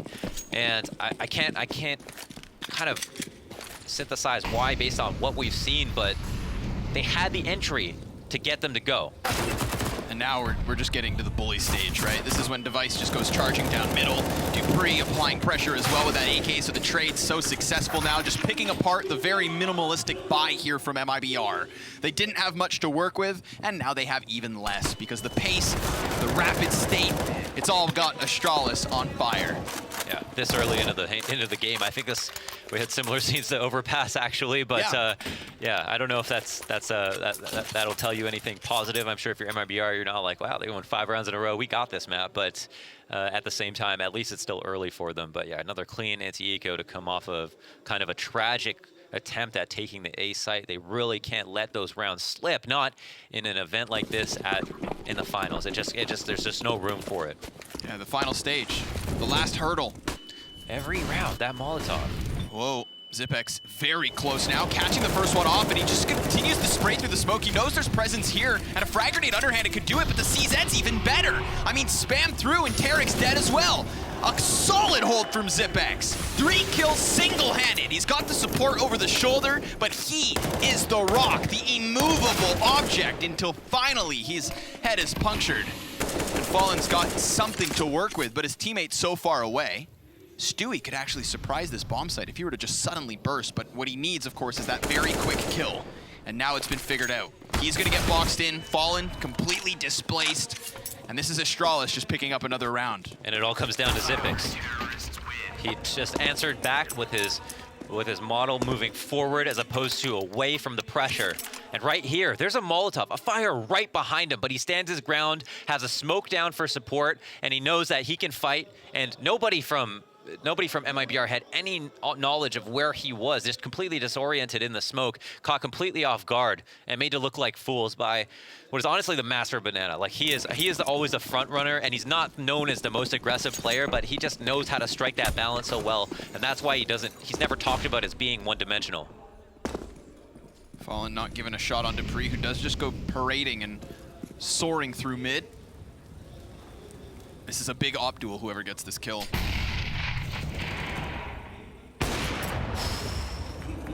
I've seen Device hold that angle for 40 seconds to see nothing and then fall back. It's very rare that he'll finally take that last step. And now that he's regretted it, we probably won't see it for another 3 years. The next time MiBR beats this core. Yeah. Good point.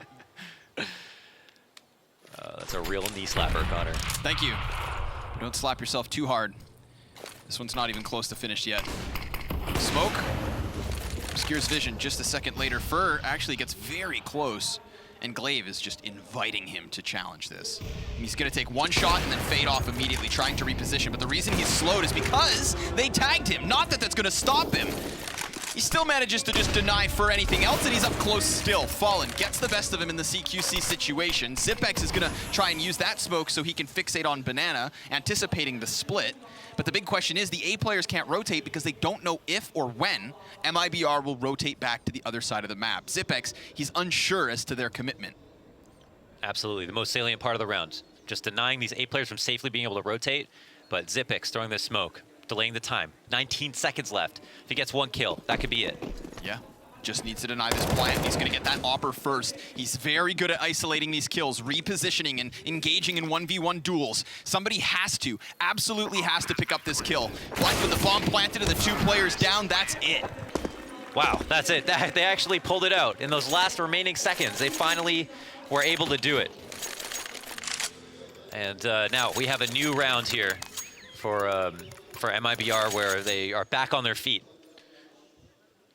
So, great round from Stewie. Be aware of that flank. And again, just as Connor pointed out, the value of having the arch split to B is the fact that it's so unclear whether or not it's safe for the CTs to be able to come through lane or wrap through arch, knowing that it might be a situation where they come through library and then they regret that. So they've got to wait until potentially the bomb goes down, but it still came close. Now that option is up for grabs in their playbook. You potentially reach back in and do something similar. And that's a pain point for Astralis. Device now taking a new position. Atop the wall on Banana. Flashed off his position, but not before he throws an incendiary over the wall. He's actually not too afraid to stay here now. Smart play, right? It delays it just a little bit. They are still adventurous, but in doing so, they nearly lose a life. Device, if he hits that shot, it's a numbers game, and instead it's Zipex slain, not able to hold the corner this time. Tarek comes to join his teammates, and this is an all-in from MiBR on the B site. And they're doing it at a sooner time than they usually do. Whoa! Device goes to the top of the coffin's fully exposed. Glaive's gonna get flashed straight into the face of Stewie, and these kills are coming in so quickly. So rapid was that run in here from MiBR, and the attempt from Astralis was to just make things confusing. And instead, they're all dead. Yeah, and honestly, you want to fight fire with fire, MiBR are happy to play that game, right? If you want aggressive entries, or you want to be aggressive on the defense, they're going to get in your face. They're going to be happy to take that fight. And we do see a couple of players in the red because they were dinked. You know, this is a situation where the AKs on the entry overpowered the M4s simply because of the more damage per bullet. Now, it's put MiBR in a very powerful position, however, even though they are down 3 rounds after this. Astralis don't have much money left over. And although they are able to, oh, you know what? I might be mistaken. It seems like on top of these 2 rifles, they have actually built up quite a bank. So even after losing that round, because they had such a clean 6 rounds, they're still going to be able to buy for maybe another 2 rounds, excuse me. Dupree also coming away with that kill. I thought they were something close to depleted, but I was mistaken. So at the very least, MiBR having this much money left over is going to help them, you know, it's going to help everybody, okay? We're going to be able to see more rifle rounds, which is always nice. No one wants to see rifles versus ecos, whichever way it is. And in terms of mounting a comeback, I remember you definitely have more chances in this half now. Look at that, almost 90 ADR across the board for Astralis. That's pretty unbelievable. Which is huge. I mean, Magic, he tends to be that pit player, and we haven't really seen them even get close to that A site at times. So it's an understandable reason as to why he is only on 3 kills. That's true. Like kind of the last tier of defense on the A site, and the one time they did go there where they almost ran out of time, Magic hit the 1 headshot. So potentially a little bit of a John for him. If Magic doesn't have to do much, it's because your front line is that successful. And that has been the case. Maybe a good sign if you're fragging, or if you're winning, and Magis isn't fragging. And again, that very expensive Molotov, just to funnel the terrorists in the early round into the positions that they want them to be in. Landing a smoke directly on top of it, misaligning one of their grenades and not actually doing the damage. So this is nice for MiBR. Whoa, close one in this case. Frag goes up and over. Again, another one of those situations where you could have lost a man, but just barely get unscathed. Oh my God. This is big for creeping forward. Glaive catches him though, so the potential flank is cut down. Zipex from a similar corner. He's gonna try to unfold the same situation, but he's spotted. Nice boost over. They clear close, and sure enough, they found him. That was so tricky. They threw the flash over, and it makes it look like they're gonna try to wide swing through the smoke, and instead they go for this like more softly calculated boost, and Zipex is just trained on the angle. A little too honed in. The smoke's gonna block vision towards Coffin's. Glaive's waiting for his time to strike, and Stewie shuts him down a second time. That's not the first we've seen from Glaive attempting to just rush through, and now watch Device as he just slinks back into spawn.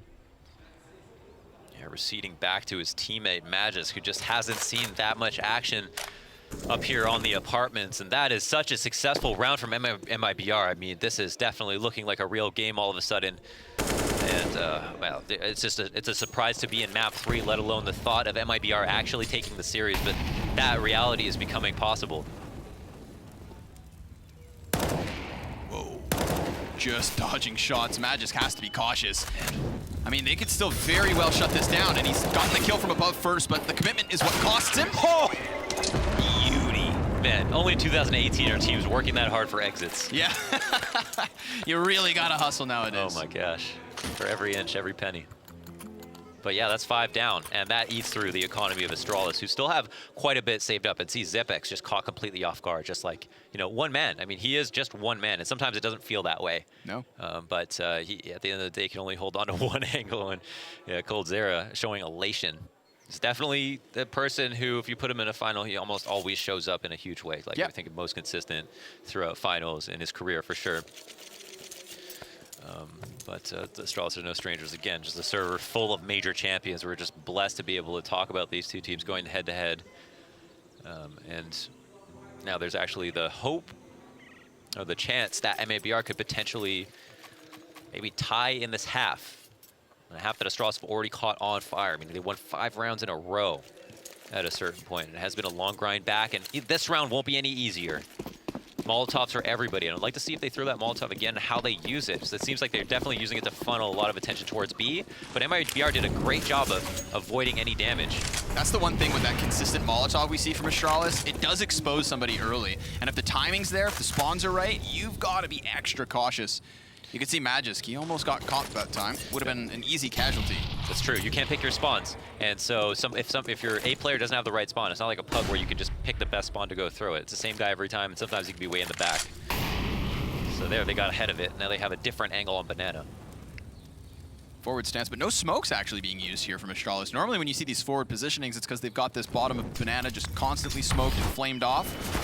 But nice counter utility here. MiBR reading the situation and dealing with it swiftly by burning Glaive into the open, cutting him down, and now trying to give chase to Zipex, who's ejected from Banana and will reside in the site with support inbound. It's, of course, going to be Device with his op to move over.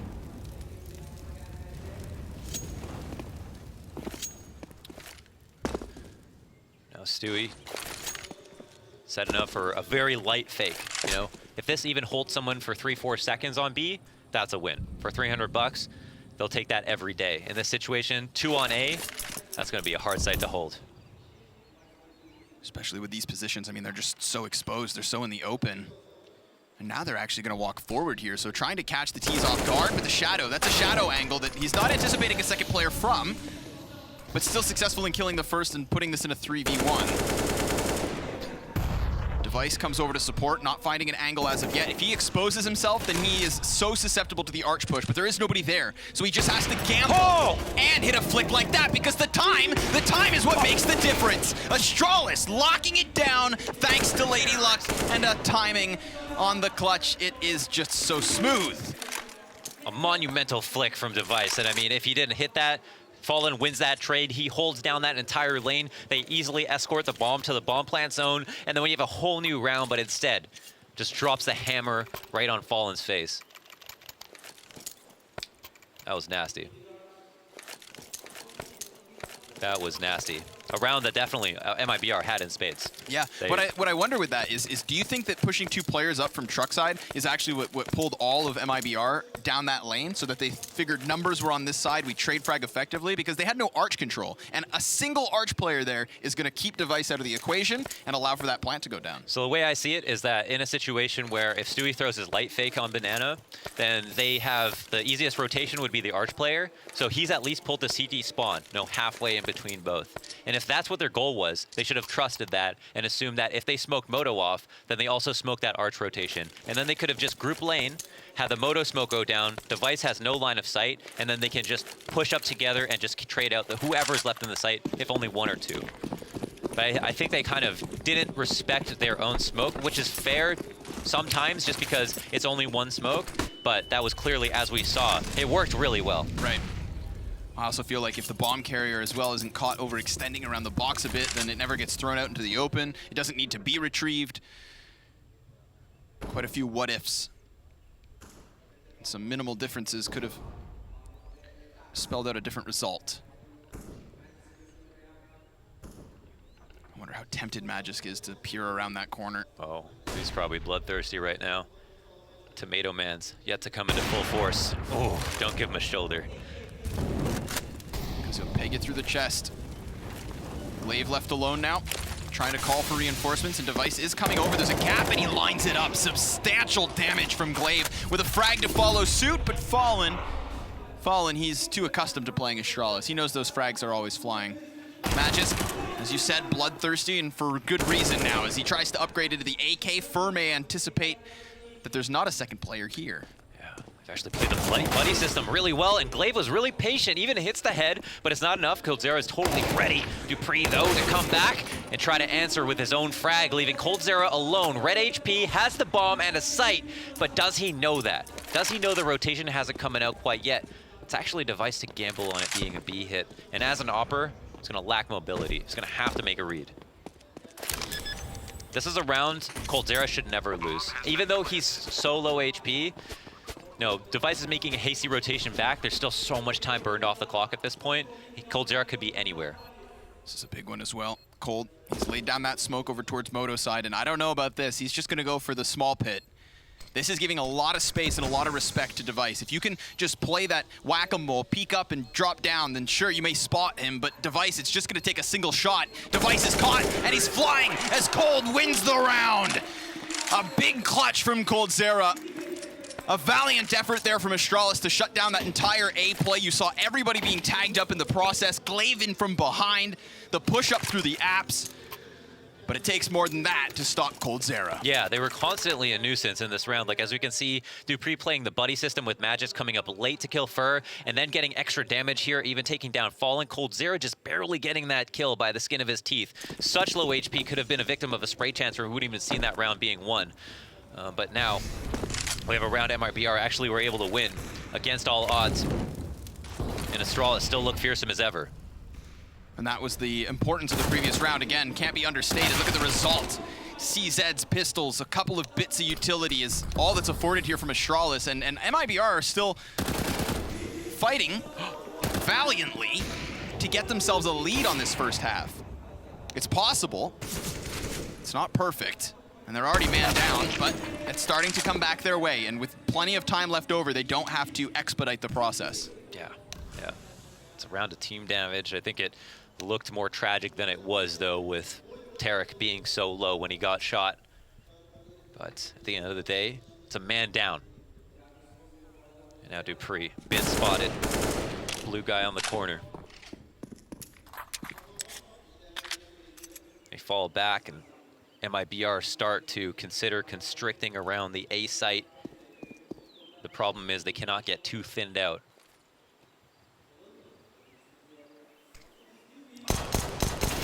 Hello? Oh my gosh. That is the definition of gypped. He took as much time as he needed with a P250 to lock that down, and he couldn't get the headshot. I need new glasses, because that looked dead on. I think they might still be working well. Dupree, though, he's up close. He's got the element of surprise, but still he dies. Fallen, just wrapping around the box and creating the space for this plant, which will just push Glaive back to the save. So, oh my God.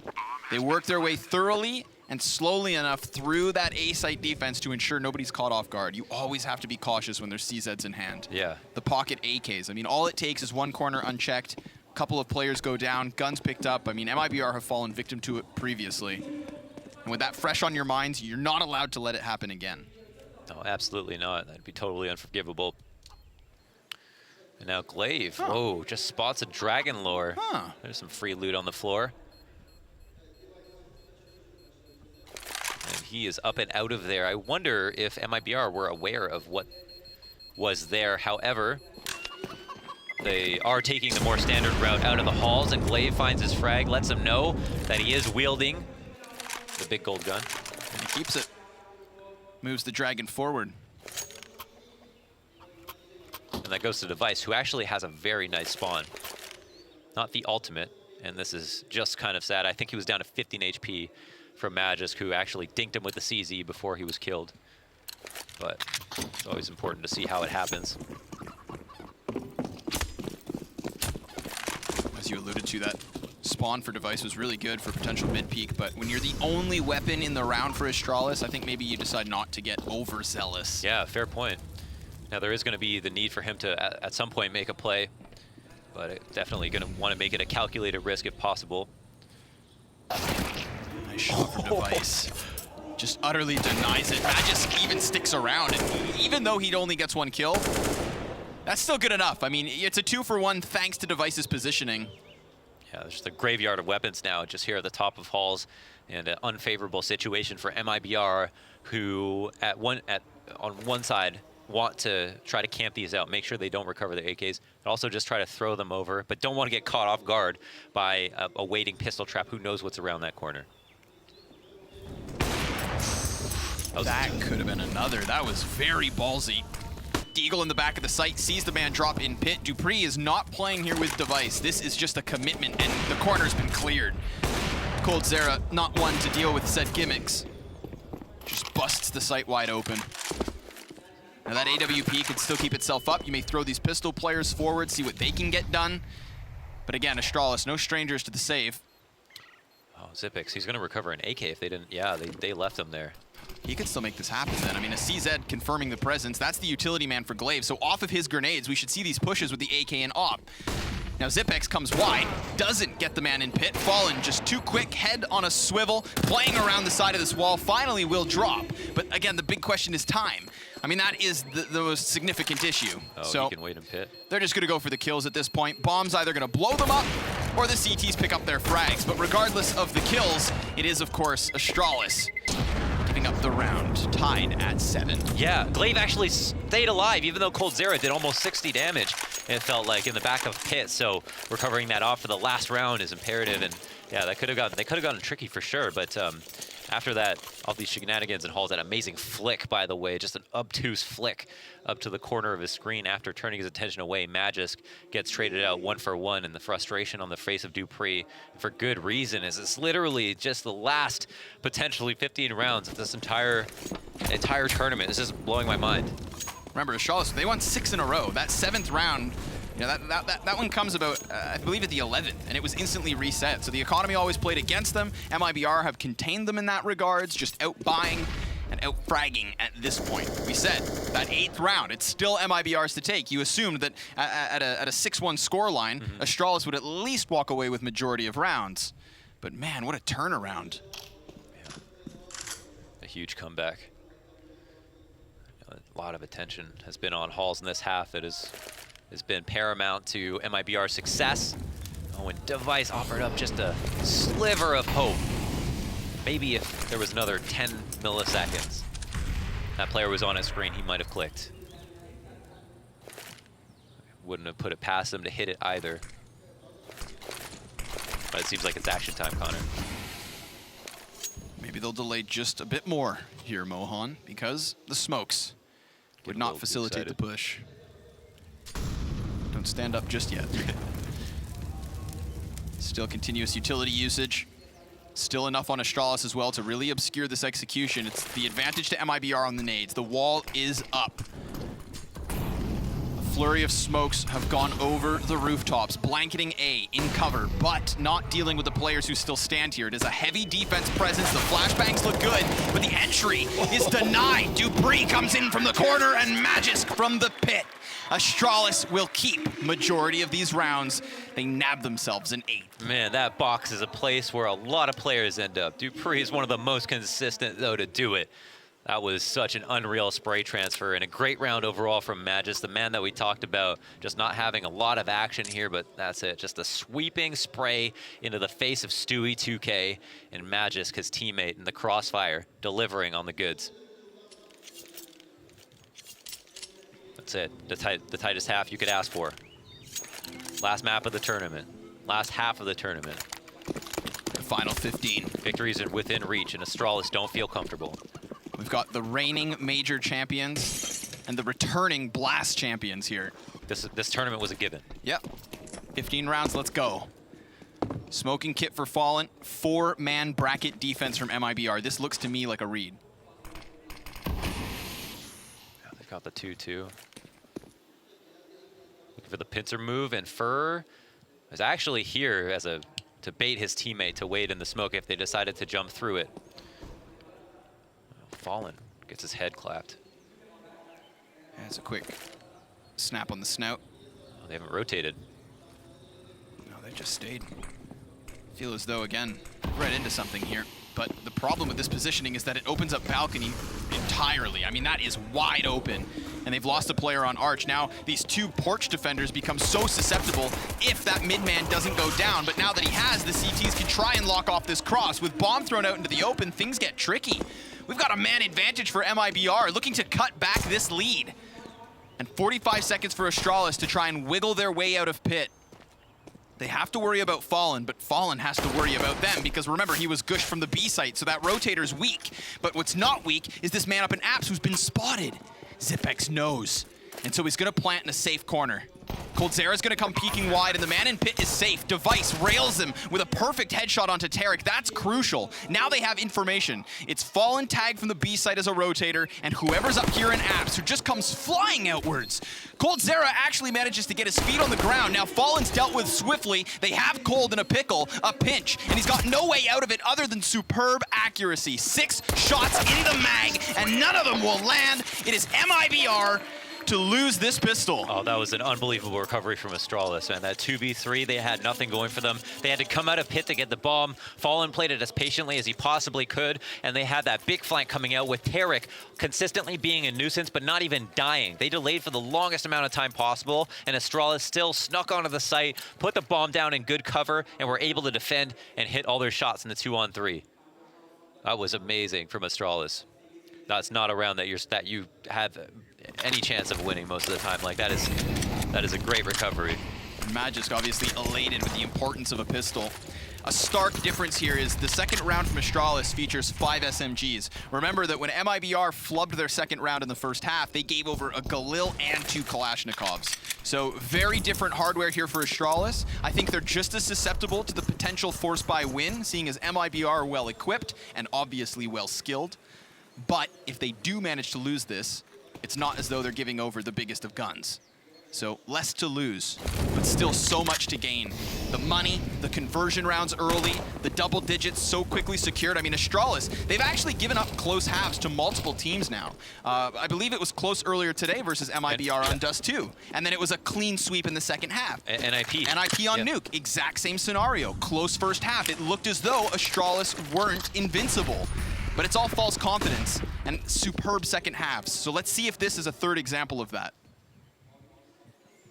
Now we have that armor play here. CZ's in hands.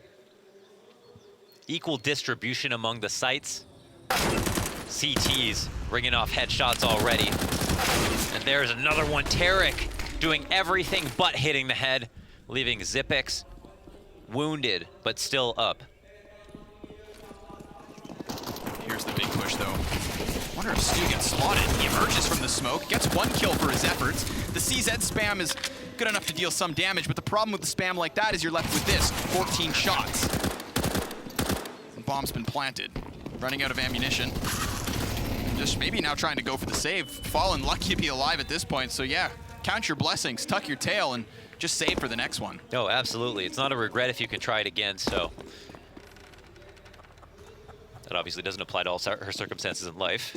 I was going to say. Just a forewarn, I know we have a younger audience out there.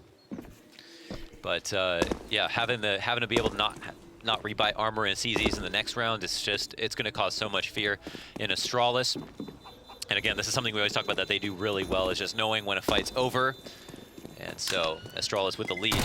First team to get to double digits, but we've seen that happen before. Mac-10 recovered from Fur, and he'll take that into the next round as well. Or did I read that wrong? No. Oh, I guess he didn't get the kill. I guess Fur was the one who, I don't know what happened, Connor, but something happened on that last round. Guns and I were tried shooting, to talk about some it. people dying, and at the end of it, it's still Astralis with a 3-point lead. That's what's important here. Right, yeah. And obviously upgrading into the AKs now, right? A couple of rifles thrown into the mix.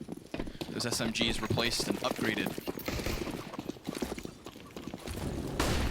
Nico and a rifle, and they're back on fire. Astralis started to crawl away with this. MiBR tried their hand at stealing back an eco, but they couldn't give Astralis a taste of their own medicine. Of course, remember that it was a 6-1 scoreline at the start of this game for Astralis, so strong starts don't transition into lopsided halves.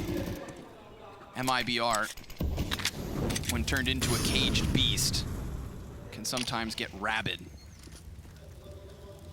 And I'd love to see it come out now. Show the teeth, release the claws. Start ripping these Danes limb from limb. There's not many teams in the world that can even contest Astralis, so for MiBR to be being this close, I'd say is a good sign in terms of the competition. But they are going to be extremely salty if they lose this. This will be a huge victory either way now. It didn't come easy for either team. And they obviously have that respect, you know, it's just... And this round is not going to come free either. Damage has been dealt, down to 35 seconds. First still got his CZ, he's got his frag. And Glaive's here to try to take attention away from A, but there are already 3 people here. There's not much more he can do. That's a big kill. This is interesting. 20 seconds, the bomb's going back to B. Yeah, it's going to try to scuttle its way inwards. Now, Stewie, the smoke fades just in time, but he can't land a shot. And Glaive over the shoulder removes Fur in the process. There was a chance there, a possibility, with high probabilities that MiBR could have stopped that. Unreal adjustment, actually, to go back to B. I mean, they technically walked back into what would have been a stack, but I don't know. I don't even know what sounds were heard from both sides that helped them allude to the fact that this was a safe thing to do. Whether it be MiBR giving up on the stack or Astralis coming right back thinking that maybe they'll leave. I don't think Glaive heard them rotate, but I guess his presence was just enough. What's wild, too, is that Stewie and Fur were in the process of leaving the B site. They were heading out towards CT spawn, so had that hit even come maybe 5-6 seconds later, they would have found only one player there in an attempt to defend. So, lucky to have still been near. Got another round for Astralis. This is now a 4-point lead, but for the first time on this CT side, MiBR have guns. Yeah, they take this rifle. They're back on fire. Stewie 2K has only got to defend with just a FAMAS. And most players on MiBR are lacking in frags. You know, in a situation on CT side where they will be dispersed. It'll be Summit A, Summit B, some on Arch specifically, lots on Boiler. Who knows? Everybody's got to contribute. No weak links can be afforded here. Wow, what a push from Fallen. Trying to lead by example as he just flies around the corner of Banana. Device happy to go toe-to-toe. Wants even more so of a duel, but it is MiBR to fall back here.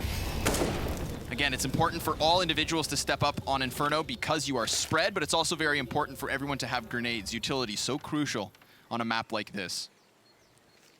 Which means once a team starts getting close to the finish line, once you start forcing, you're really trying to spell disaster, but they faded off, and Stewie peeks wide just enough to get a single kill. Fur pinned into the box. They know he's here, but that's not going to stop him from hitting headshots. Magus just gets plowed on his attempt to push from the truck, but now look at this go. It's traded yet again. It's all fallen onto Zipex. In a 1 versus 3, the bomb site's being swarmed, and he's fully blind, but not dispatched of. He announces himself and goes for the reload. The peeks from Tarek is good, and that is MiBR with an early gun round and a crucial win in this form. 3 players alive, an easy rebuy, and a very real chance at a continuation here. An incredibly bare bones defense. 2 people, one at spools, one at first oranges, and as Fur was boosted up, he even got spotted falling off. Using his Molotov perfectly, hitting the shot through the wall on the player who had crossed the pool after he was flashed by his teammate. Everything really fell into place, but he did make the most of his circumstances, and then also repositioning to second oranges to mismanage the comms of the other team who tried to call out where he was. 3, 4 Molotovs now just being thrown every which way towards Banana. Again, that utility usage is so key in exerting early control. We have Device on the other side, the front runner for this B offensive. Oh, what a flick. Device just sticks it to Fall, and Stewie retreats into the bomb site. He has no support from Fur. He has to single-handedly hold it down, and he does deal substantial damage. That's something for them to be proud of, something for MiBR to work with, but this is a save, Launders. This is the kind of clean execution and just smooth push into a bomb site that gets Astralis around. That was such a disgusting flick from Device, and it obviously wasn't even with an op this time. It was on and off of Fallen. Didn't even have time to click, let alone react or even try to flick. And if they could do that again, obviously that would be something special. I think one thing to note, you know, for people who aren't used to Astralis' Inferno, is one thing that's special is just how often Xyp9x is playing at the sandbags in front of the smoke. That's like one of those things that you can't really teach someone to do, because they also, besides learning like all these different scenarios where you have to think on the fly, you've also got to put yourself in a high pressure situation to like frag out constantly. And most teams don't have that. Most teams are not going to risk doing that. I mean, just alone the amount of nade damage that you'll have to take playing that position. Yeah, there's just so much improvisation. Third time's the charm, buddy. Give it the college try. And yeah, there's just so much of that involved. That takes a very special person to be able to do it.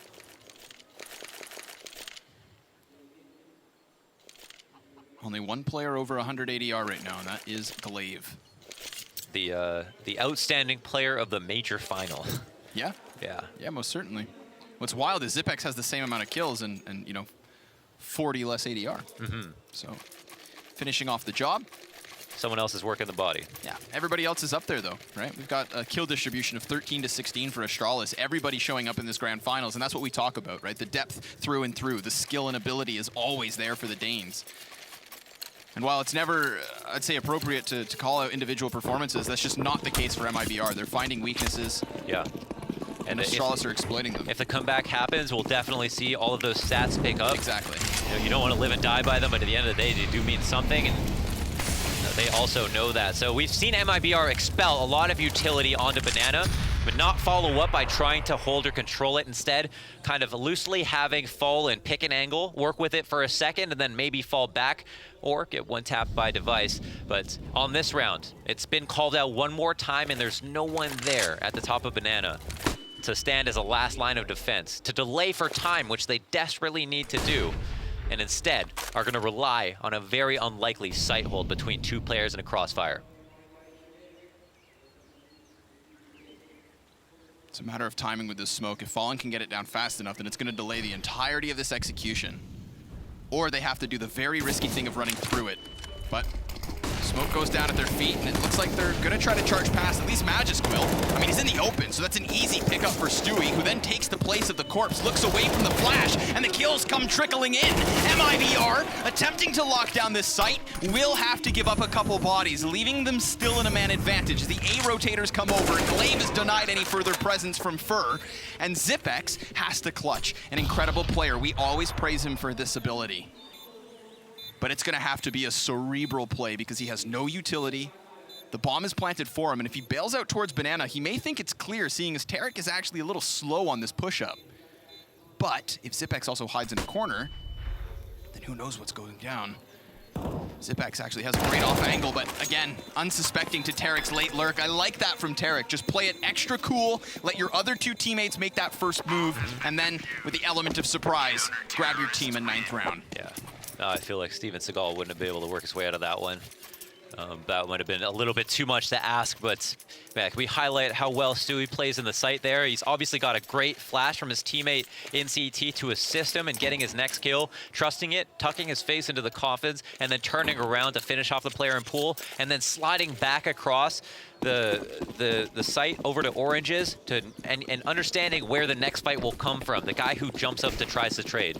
And that's, again, another type of engagement that's so hard to teach someone to do on the fly. But you can see how his mind was working. And it ended up paying off for MiBR. But again, I'm a little bit concerned as an onlooker of the CT defense to, I want to say, waste the grenades on Banana without following up with any kind of presence to try to also finish a kill off on Banana before allowing the 5v5, before allowing Astralis to get to the top of it and think about and execute. But now we're back on A. And the first time we've seen this off position. Fully blinded was Tarek, and he falls onto the head of Cold. They work their way back into the safety and cover of Pit. Rotation's been pulled. We can see the relay as player 1 has decided to overstack on A while the bomb has clearly changed its mind. I mean, poor Stewie, he's going to be alone on this B site hit again, but famously holding this B site in high-pressured situations. And now that he's put down a smoke, this could delay it just long enough for a rotator to come over. I mean, at what point do MiBR give up on this 4-man A stack? They don't want to be sold a bill of goods. They don't want to think that it might be a double fake. Stu gets the first, and he's actually able to fall back ever slightly. He hasn't lost any health either. This is a full bar of HP to try and contest the site. 20 seconds left in this fight, and he's now done that. He's delayed it long enough, and things are about to get frantic. They just continue to fall, and it looks like Stewie may have won this round, single-handedly locking it down. It is MiBR to double digits. Unbelievable. That's like a Nico-esque performance on the B site, to be left completely alone on the gamble that it might be A. Just left destitute by all of his teammates, stacking the site, even the op leaving him and going over towards A. In the hands of Fallen, and still, he comes up with the 3 frags at the end of the day. I mean, this is the only way that they win this. This is the only way that MiBR get to double digits this early. Complete monster. And that's not the first time that he does that, right? Think back. Boston E-League Major Championships, and who's sitting in the back of the B site just being a thorn in their side. Yeah. Officially renamed. Yeah. Now look at the result of this, the deco. A couple of CZs, Magisk, a barbecue and Banana.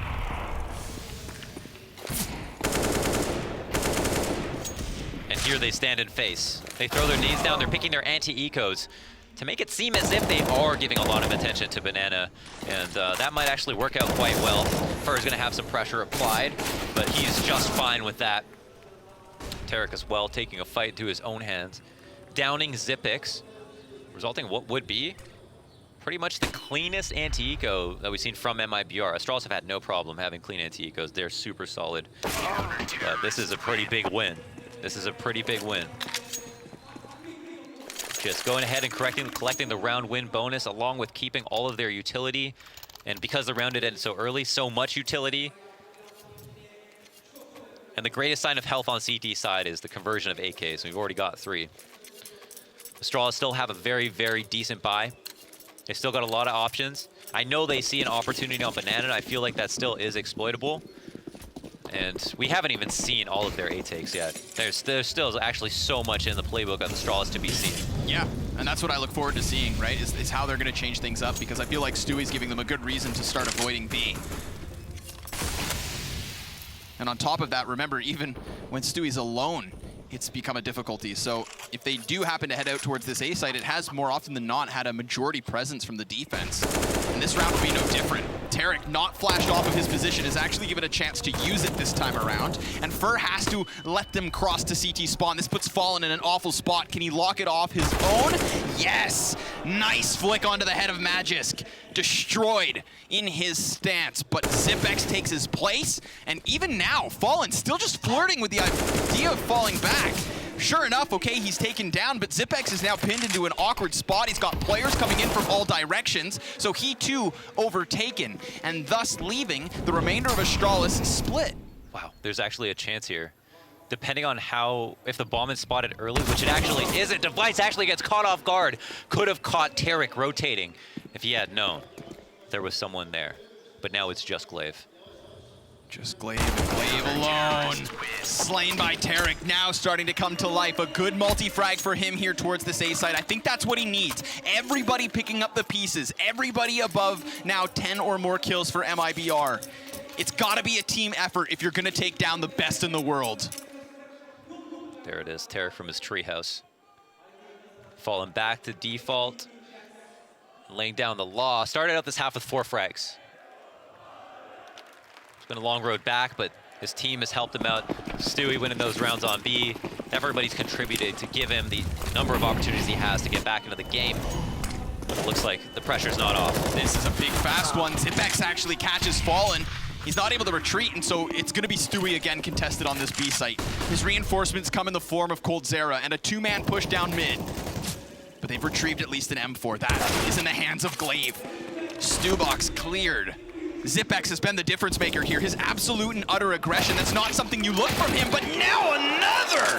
Magisk with a sidearm, and it is Astralis through and through. Oh my god. What a round from Astralis. Fallen has gotten killed once again at that corner. This time to a CZ.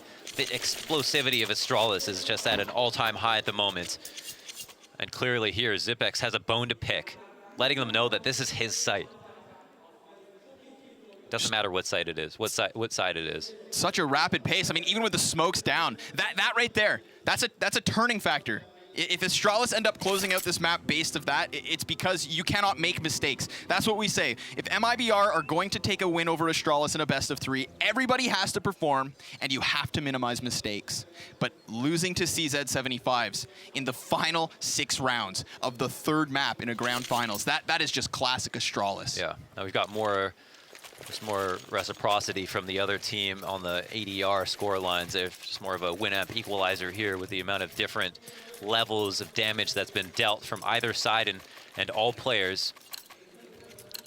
No players underperforming severely until the map is over, then we can kind of reinvestigate. But at this point, as we keep saying, it's still anyone's game. Back to Banana. Not a lot of nades expelled by the CTs here, and I actually feel like these are pieces of utility they could have just saved for the execute. They have given up Banana after throwing their Molotovs and then just falling back to the site. They have only delayed for an extra 5-10 seconds. Astralis have had no time or no problem executing with enough time remaining. Why not hold on to the Molotovs, potentially use them as the site players come in? We saw how valuable it was to Fur in that situation where he held from oranges. And so I like that they're keeping their options open here. Whoa, right through the smoke they go. Coldzera just waiting for that. Oh, but Magisk with a killer headshot takes it back into the 4 versus 4. Remember, Bomb is lingering around this A site, as is the majority of MiBR. But blink, and you'll miss it because Bomb has headed back. With second guesses, they've left it. They've left it above the tunnel, and they're just going to play for a couple frags here. They do have a bit of time to try and soften up either site. Interesting. But for a team that's been doing so well in these executes, getting to the site with just enough time left over, this is dangerous. Yeah, clear indecision, but the rotate back is with conviction. Fallen is here to stay. And Dupree's out in the open. Perfect timing. That literally drops the bomb. And Stewie, once again from the back of the site, will be tested. He has 3 Ts inbound, 1 defender with him, and they have 15 seconds to deny this. Nobody's going for the peak, so nobody's able to plant this bomb. Stu dropped, but Fallen stands. 8 seconds the difference as it is planted now, and Zipex denied. MiBR tie yet again. And the experience is finally starting to shine through here as they throw a late round fake towards A site, and Astralis ticking off all the boxes and trying to how to convince them. They waited time down. They threw the late Molotovs. They go back to B. And in the past, MiBR have gambled towards A. Here, they weren't going to fall for the fake one more time. They decided to stick around, and Fallen was the man to come back, who's had a hard time holding onto this site and comes through when it matters the most. And I love his timing there with that first kill, because when he peeks, it's not the first front runner from Astralis that actually goes down. It's the bomb carrier, who was second entry, who had just happened to walk around the corner. The first guy says it's clear. It's probably Stewie in the back of the site again. And sure enough, just as Dupree arrives, he takes an op shot to the chest, and MiBR take a round because of it. This is so quite sick. a match. Yeah, this is quite a match. Oh man, 13-13, tied up once again, round 27, folks. And everybody's got everything they want. I mean, it's like we're in OT, basically. We're gonna have the longest, best rounds possible, and the most action that you've ever seen. The Astralis are on the brink of a break economically. They were just hard reset with that retake. This is it. If they lose this round, the bank accounts are bottomed out. $1,900 is all they'll get for a loss, short of any kills they happen to take. It's good that it was calculated in the sense that they get all their utility. This is the fullest of buys. Sure, no op included, but it's not like you need it on the T side. They've been rifling just fine. Important to note, Astralis took no nade damage this round. You know, they did a great job avoiding it. Device just a little bit tagged, but that's it. Both teams have been great about that. This is another instance where they're just going to throw the bomb back behind them. Talk about nade damage. Fallen can't avoid it. Yeah, those are the offensive grenades too, much harder to hit. After showing their hand in the form of a couple frags, they have moved back entirely towards this A site. Look at Fallen. He's already taken the liberty of moving back through spawn. As you can see him in the buy zone now. Wants to take over Arch, where Fur has been consistent. Cold has been consistent, and now it's his turn. Arch side, not yet under pressure. It's looking like a complete and utter push-up truck lane. Fur's looking to flash and obscure this. 4 players blinded by that flashbang. 25 seconds left, and an off position from Tarek is not going to get kills, but it's still such a crossfire. It is still a chokehold. MiBR attempting to defend, but Astralis just punching straight through. Frag after frag, it is theirs, and it falls on Stu. The plant is in, and Stewie has arrived. It's not a good smoke. And the criminal's gonna walk right past it. Doesn't spot the man towards Graveyard. That will be Glaive. It seems like he might know, and Dupree could easily trade this. Could and should. Stewie with an element of surprise as the bomb's now ticked 1/3 of the way. He's trying to figure out where they're both at, but nobody's showing shoulders, nobody's showing skin. There's the first frag, and it goes right back to Astralis. They are 1 away from securing OT. They made that impossible for Stewie. Just the way they set up, Glaive taking the time to abuse the fact that they threw the moto smoke down, immediately get up on the car. There's a crossfire where if Stewie activates and knows where both are, he still can't get more than one without a huge mistake from the other side. And so Astralis, again, showing us why they're so consistent. And that was a site take where MiBR had the right read. They had 4 on A. They had 3 players dedicated to watching lane alone, and they still broke through. There was a moment where I thought maybe Tarek's off position could have really caught them by surprise. He was just kind of sitting next to the hay bales in front of the mini pit. They all lined up. It was very jumbled. One of those moments where you can even see team kills at times because everybody in that close quarter situation is so frantic and so committed to gunfights. Honed in on heads. As we forget about being on fire at this point, we're going back and forth, tit for tat at this point. Every round means the world.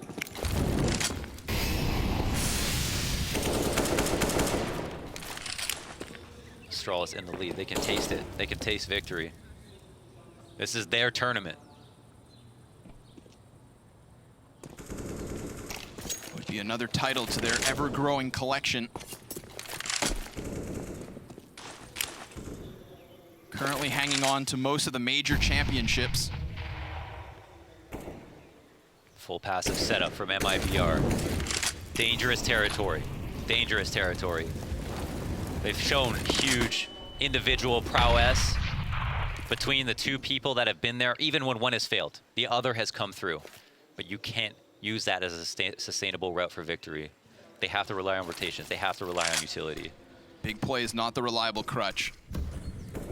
Team play, trade frags, and solid holds is what they need. This time, nobody's over towards pit. Nobody's playing a gimmick position. There's no boosts. It is a kernel defense within A in the form of Tarek and Cold. We have Fur here to support, and he has to keep his eyes on that smoke. The potential for the arch wrap is huge. Fallen comes over, but it's Stu with that op alone on B. One player per team, still just feeling out that other portion of the map. 25 seconds, and it looks like a wrap. Fur goes down for free. This is going to enable the bomb wrap over towards the B site. Sure, Stewie, he has the cannon. He can fight at a distance, but you've got 3 players so completely overwhelmed by smoke at A that you'd think Stewie can do this. There's 10 seconds left, and he's gotten himself into cover. All he needs to do is stop this plant. They need it now, and Stewie doesn't do it. It looks like Astralis have managed another round. The save has been called, and it is 2 more chances or an Astralis Grand Championship. Oh, you're splitting hairs on that moment. That op shot between 3 players, who knows who it would have hit. But Astralis played that magnificently. The way that they took over Arch, immediately exploded into CT spawn and didn't stop and didn't look back, just completely had their blinders on. Just crushed him in the side. I mean, once again, they have done a great job isolating him. As good as he has been, they have done a fantastic job of making his job difficult by tricking his teammates into leaving him alone over and over and over again. The amount of time Stewie has been left alone and still performed well enough, either delaying it for the rotation or just single-handedly shutting it down. I mean, it's been there. It takes a fantastic type of player to pull that off. Yeah, and team. And they're just, this is a battle of 2 titans right now, but this could be the last round. The fact that he jumps to new box is so big. Let's see the kill that shuts him down there from Dupree. Oh man, he had the body block and everything. Who knows? Maybe he hits that, maybe it doesn't even kill them, and he knows how close he was, but that's not a round you can think about at this point. They've still got to stay focused. OT's not out of the question. Absolutely Game's as not. close as Overpass. Absolutely not impossible. This from Tarek could have been an opening fight, but he doesn't want to fancy his chances. He doesn't want to force the issue. Retreats ever slightly. Utility is going to be so crucial in this round. We have seen Astralis just burn it down in terms of time. And this angle from beneath the haystack, that might actually be uncontested. If Coldzera can just keep his attention up, that's huge. He's watching the heads now cross, and he stopped the bomb, and he's got himself another! He's inside of the pit, he's got a teammate here to pinch, and a rotation from Fallen is already a part of the equation. They just can't seem to get past, so the flash does keep this back. Fur, however, falls. Glaive clearing the flank, and this is Astralis. You do not sleep on these situations. You do not count them out in these scenarios. We have seen it happen all too many a time. And what a way it would be to close out this tournament if they can manage a 2 versus 4 on this A site. They still have 30 seconds, but that 30 seconds seems to be ticking incredibly quickly. Glaive hunting an angle. Device knowing he's going to be susceptible once he walks out through that door. He'll be on full display. Still, all 3 CTs on A. It's 10 seconds left. This is it, here or now. And Glaive goes down. A 30th round will decide things. And Coldzera with 4 frags as well to complement that amazing hold. Oh my God. And that was like the pistol round with higher stakes, better weapons. But this time, the team that was intended to win comes out on top, and we go the full distance. Here in round 30, UMP of all weapons, 4 kills, all headshots. So sick from Cold. The angles he's holding there, his ability to just play upwards. You can see the T so frantically searching for his position. They have so many angles to clear, and he's just beneath them. Like the troll under the bridge. He stops their entrance. And they pay the price with both their lives. As you said, a 4K with the ump from Pit, that's big. The toll is too high. And now we're into round 30, potentially the last round of the match. Astralis phased, but they've done this. They know how to do this. They have everything they need. MiBR won that off of an amazing individual play. It saved them time and time again, but Astralis have always maintained the lead, just a slight edge overall. And they know that their playbook is deep enough, that there are so many threats left over that MiBR haven't even seen yet. The playbook is deep and the skill even deeper. Some of the best here for the Danes. We talk about big multi-frags from Cold, but we know anyone on Astralis can throw one back the other way. And on top of that, they have the structure. A constant challenger MiBR. This would be huge if they can at least even contest. But how many times have Astralis played with the hopes and dreams of a contending team only to break them at the final line? That is what champions are made of, the ability to stay cool under pressure, to not let these rounds slip. A true test right here. And again, it's going to be A, isolated. Fallen will be that B anchor. Stewie's the first to rotate if need be.